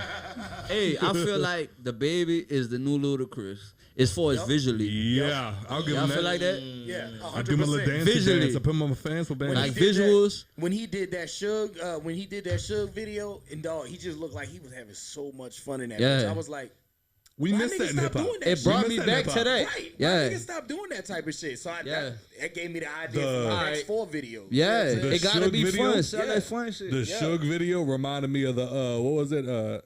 Got a midget hanging from my chain. Yeah, that's Yeah, midget hanging from my stand-up. necklace. Yeah, when he had the big That's ass that fist and stand-up. walking around. Yeah. That's With that the big get back. arms, That's huh? the get No, back. that's the get back. Yeah, Get yeah. back, motherfucker! You don't know me like that. Yup. Oh my shit, I fuck with Ludacris. Facts. Shout out Luda, man. But my I burned question that to song on you, like 4 CDs. my question to you Shout out is, LimeWire. this bitch said I made- LimeWire. Shout out Dude, I burned LimeWire. 4 different CDs and I put that song on each one of them. You heard? Yeah. It's a must. Yo Gotti's another one. Yo Gotti's one that like I came up listening to, but now have way more respect for. Man, Just because listen. I look back listen, and remember dog. how much I listened Yo to him. Gotti, the shit, this, bro. Yo Gotti, y'all see the challenge he doing right now? Yeah. That challenge got him on all our timelines promoting his record for free. What is it? Yep. And he ain't spent $1 on it. He did a challenge where he got his record, he got a song with an open verse. Yep. He put it out. I'm gonna start a challenge. Y'all, all the rap, we got a fucking billion rappers in the world. Yep. Y'all get on this beat. And the hottest one, what he say? We gonna put him on a song. Yeah. He It said was he's gonna give him Yeah, a yeah. feature. Yeah, a he feature on the actually- song. Yeah. No shit. That's you on everybody timeline because everybody follow rappers. Yeah. Local, big, we all follow rappers. Yep. That's man, that dude. That's the type of marketing I be talking about. Internet a motherfucker, yo. Motherfucker. That's free promotion. You ain't pay $1 for that. $1, and you probably ain't. All the producers you paying, the engineers you paying, they gonna get paid on the back end because you such a big of an artist. You never know. That was probably a record that the label was probably telling him, you probably should shelf that one. You know, Right. Just save it for the album. He was like, fuck that. Watch what I do with this. Watch what I do with it. Went idea. Click, put all the rappers on it. And now that motherfucker on every timeline from here all the way in England, Australia. They got motherfuckers in South Africa rapping on this shit. Yeah, and it's smart because the timeline we in, everybody be doing like TikTok challenges. Yeah. Seeing how Yeah. you could dance to it. Facts. We got way more motherfuckers wanting to rap than Yep. want to dance. Dance. Yep. You feel me? Yep. So I'm about to quit my job tomorrow. Tomorrow. Well, that's my question to you, to the kid that's listening right now, that's in high school that wants to, branch off and you know what, maybe I could be a rapper. What would your advice be to like the new kids? Man, study this shit. Study this shit. Nobody is Now, before you go any further, study this shit. How far back? the business aspect of it. Nobody's getting into being a realtor. Nobody's getting into any business outside of music without knowing the proper steps or the proper things that they have to do. Music's the only thing you jump into with a hope and a dream. Like, I'm that talented, because everybody feel like that. Mm-hmm. I'm that one. Mm-hmm. No, even if you is that one, Right. learn the business. Yeah. Learn what learn why it's going. It's y'all looking at it. When I say y'all, I mean the consumer. The consumer looks. You stupid. They look Y'all at. talk to them because they be pissing me the fuck off. Maybe They if look they at hear it from you, they'll They listen. look at it like, oh, I do this, he could do. No, there's intentional rollout plans, marketing plans that's going in behind this, even as simple shit as the challenge. Right. You feel Exactly. what I'm saying? Exactly. Like, man, dig into the research. All this Exactly. shit is Now on YouTube. If you can't win, that's on you. No, 'cause even fuck. if it's on a small scale. Like, I'm winning on a small scale. You feel me? The podcast, this winning on a small. We all still, because we not global. Right. Yeah. So it's all still small scale. It's like, do the research. That's why it's like, I don't And I only mean there's it- no excuses. There's not the city hating on me. Yes. No. Oh my It's God. not that. It's you not doing what you need to do. You want to make a song today, drop it tomorrow. You don't want to put no. Listen, this is what I be saying. I be telling them when people come get beats from me, local artists, my shit start at 500. If a local artist come to me with 250, cause you a local artist, I'm gonna give you the beat. But I started thinking about the shit the proper way. If they don't have whatever you put into the record, the visual, the beat, the mix and mastering, if you don't have the same amount of money to put into that as marketing, it's not gonna go nowhere. So if you spending $500 on a song, you better have $500 to market that shit. Facts. Word. I think it's great that you saying some shit like that because motherfuckers look at people like us and they think that we hating. And it's No, like, no, it's real. I'm not You're hating being on you, real. dog, but like, what? I am. No. I'm a professional hater. I am. No, I'm not hating, dog. I don't It's get that like, from you, bro. I'm really not hating. It's just what about you makes me want to listen to you. Yeah, what's different? Oh, Anybody, I'm no, and you know not. what? And you know what? Make me believe. Right. DeeDay's the guy that went from rapping to producing and back and forth. So it's like you can even say, like anybody could write a Hot 16. You let somebody sit there and play with it long enough. If you let me sit there and play with it long enough, I'll say some shit that'll blow your mind. Right. Because I've had long enough to sit there and work. What are you doing now? What are you overall? What is your songs, your stage presence, your fucking marketing, your fucking everything? Like, what about you is telling me that you are a marketable artist that is worth getting put in front of these amounts of people? Why would I invest in you? And that go to like, bro, I feel like the shit that I done did in New Orleans, everybody use the white rapper shit is like that shit help you. I feel like if I was black, I would have blew up already. Yep. Because I'm from New Orleans. Yep.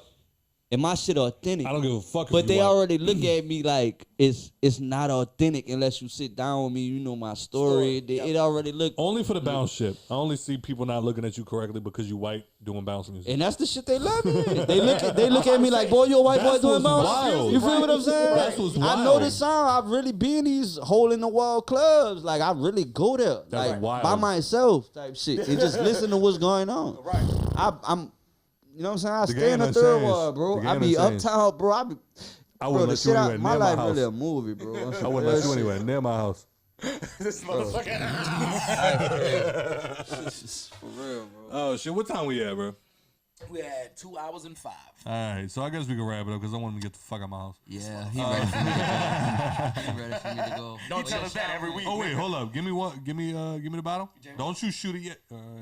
Too late. Well, now we gotta shoot another one. There you go. That's what you get for waiting. Yeah, all that bullshit you be on. Oh, yeah, just go ahead. Take it out. Put that back. Only because I finally got him here, we gonna play some games. Who's your favorite baby mama? Here we go. My next one. My next one. Talk your shit, King. My next one. Talk your shit. Man, fuck that. Turtle coming with me. We started our own podcast. You feel me? Turtle coming with me. The fuck I'm gonna do that? Sit here with him? I'm gonna sit here with Scott. We gonna get you a special guest every now and then. I don't want that shit. All right. via So Zoom, look. we gonna play it the right way. We gonna play it the right way. I'm never gonna disrespect You're my like guests. that. I'm never gonna disrespect my guests. Come on, bro. I gotta pee. Look, this picture that we got, put it on me. This picture that we got, he got a beard now, so it's hard. I was drunk and I left my grill under a whole bed. And Real that hoe talk. ain't give me my grill Real back, talk. and I How felt did you- play about that. For real, and I know it. This motherfucker. I'm for real. Real talk. How'd you end up with Wiz? Real quick. My engineer that lives in Dallas, Mm-hmm. Studio Dodger. All right. So DeeDay He beats had- he- quarantine. Huh? Quarantine cook up. That's what I'm saying right now. Oh, that I just put that out to run a bag up. Oh, okay. Sorry. That just beats. Straight up, look. Straight up. All right. So go ahead and give him your socials real quick. Social media, everything, DeeDay504.com, DeeDay 504.com or at vice versa. I don't be on. Somebody hacked my Facebook page and I was verified. And I was too I remember lazy that to shit. get. Yeah, bro, it's good. Fuck All it. right, hit it I again. be on Instagram, not Facebook. All right. Now you get some crown. Ain't gonna be some orange ass Jameson. That's what this is. There you bitch.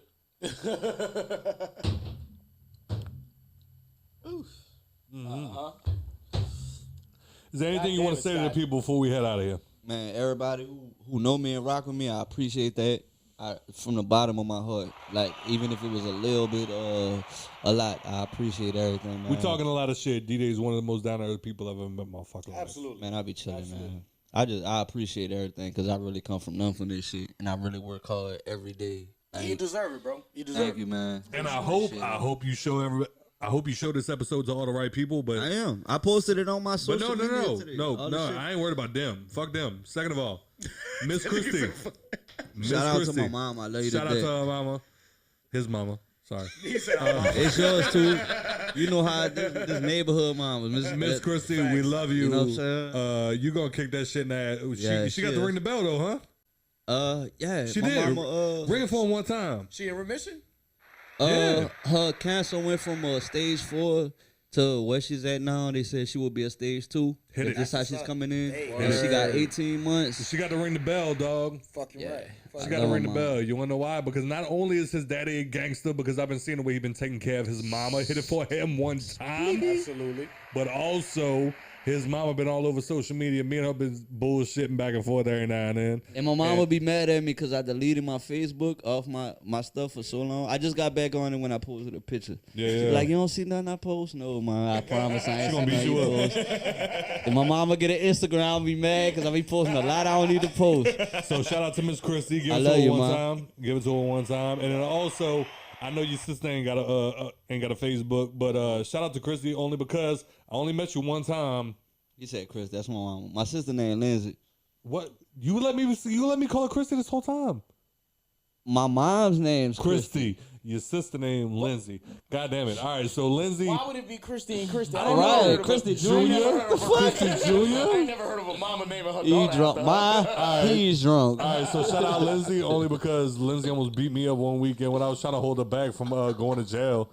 So shout out to her only because Shout out to Hangover for having me here. Appreciate it. you ain't gotta shout us Hey, out. I do. I have Yeah, to do shout us that. only 'cause I'll I beat have you to do that. I'll be here.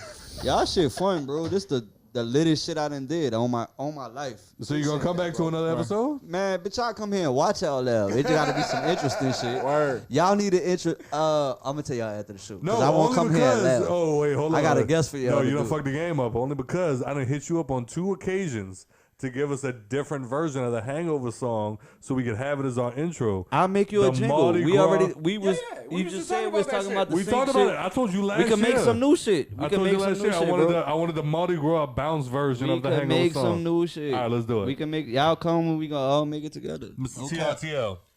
You know, it's you can find me. In St. Louis, Rolling rolling on on dub. Y'all know the vibes.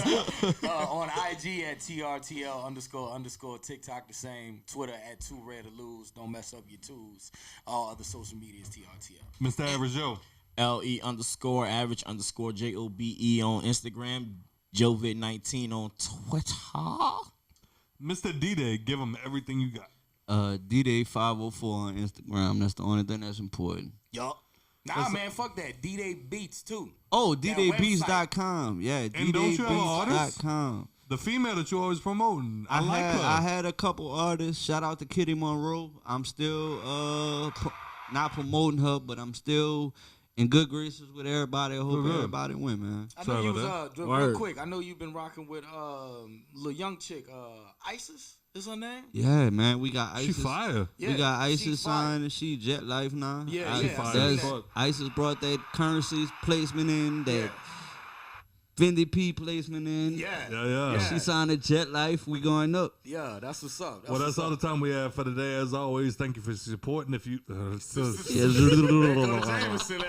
Jameson. As always, thank you for your support. And if you enjoyed the show, please rate and review on iTunes and Spotify. Yeah. We've been getting a lot of Spotify reviews, and we appreciate y'all for that because that we really need that. Run Tell them them how 5 much. stars up, baby. Run Fuck them with 5 my stars guys, up. Tell them how much them reviews mean They something. mean a lot. I Hit gave us that a 1. star. You really is a hit. Let's go ahead and get him out of here. I'm the new co-host. I'll take DeeDay over Joe. Or wherever you're listening right now. You can check us out on Instagram, Facebook, and subscribe to us at The Hangover Podcast and on Twitter at _Hangover Pod. Shout out to DeeDay and everything that he does every single motherfucking week. Shout out to Kanye. You cut it the fuck out. Shout out to the Tender Swindler. We're going to talk about you next week. Shout out to Nikki P. I'm sorry you couldn't be here. Shout out to my son. Shout out to DeeDay's family because they always dope as fuck every single time I talk to them. This is the Hangover Podcast. Thank you for having a drink with us. Thank you for listening. Episode 72.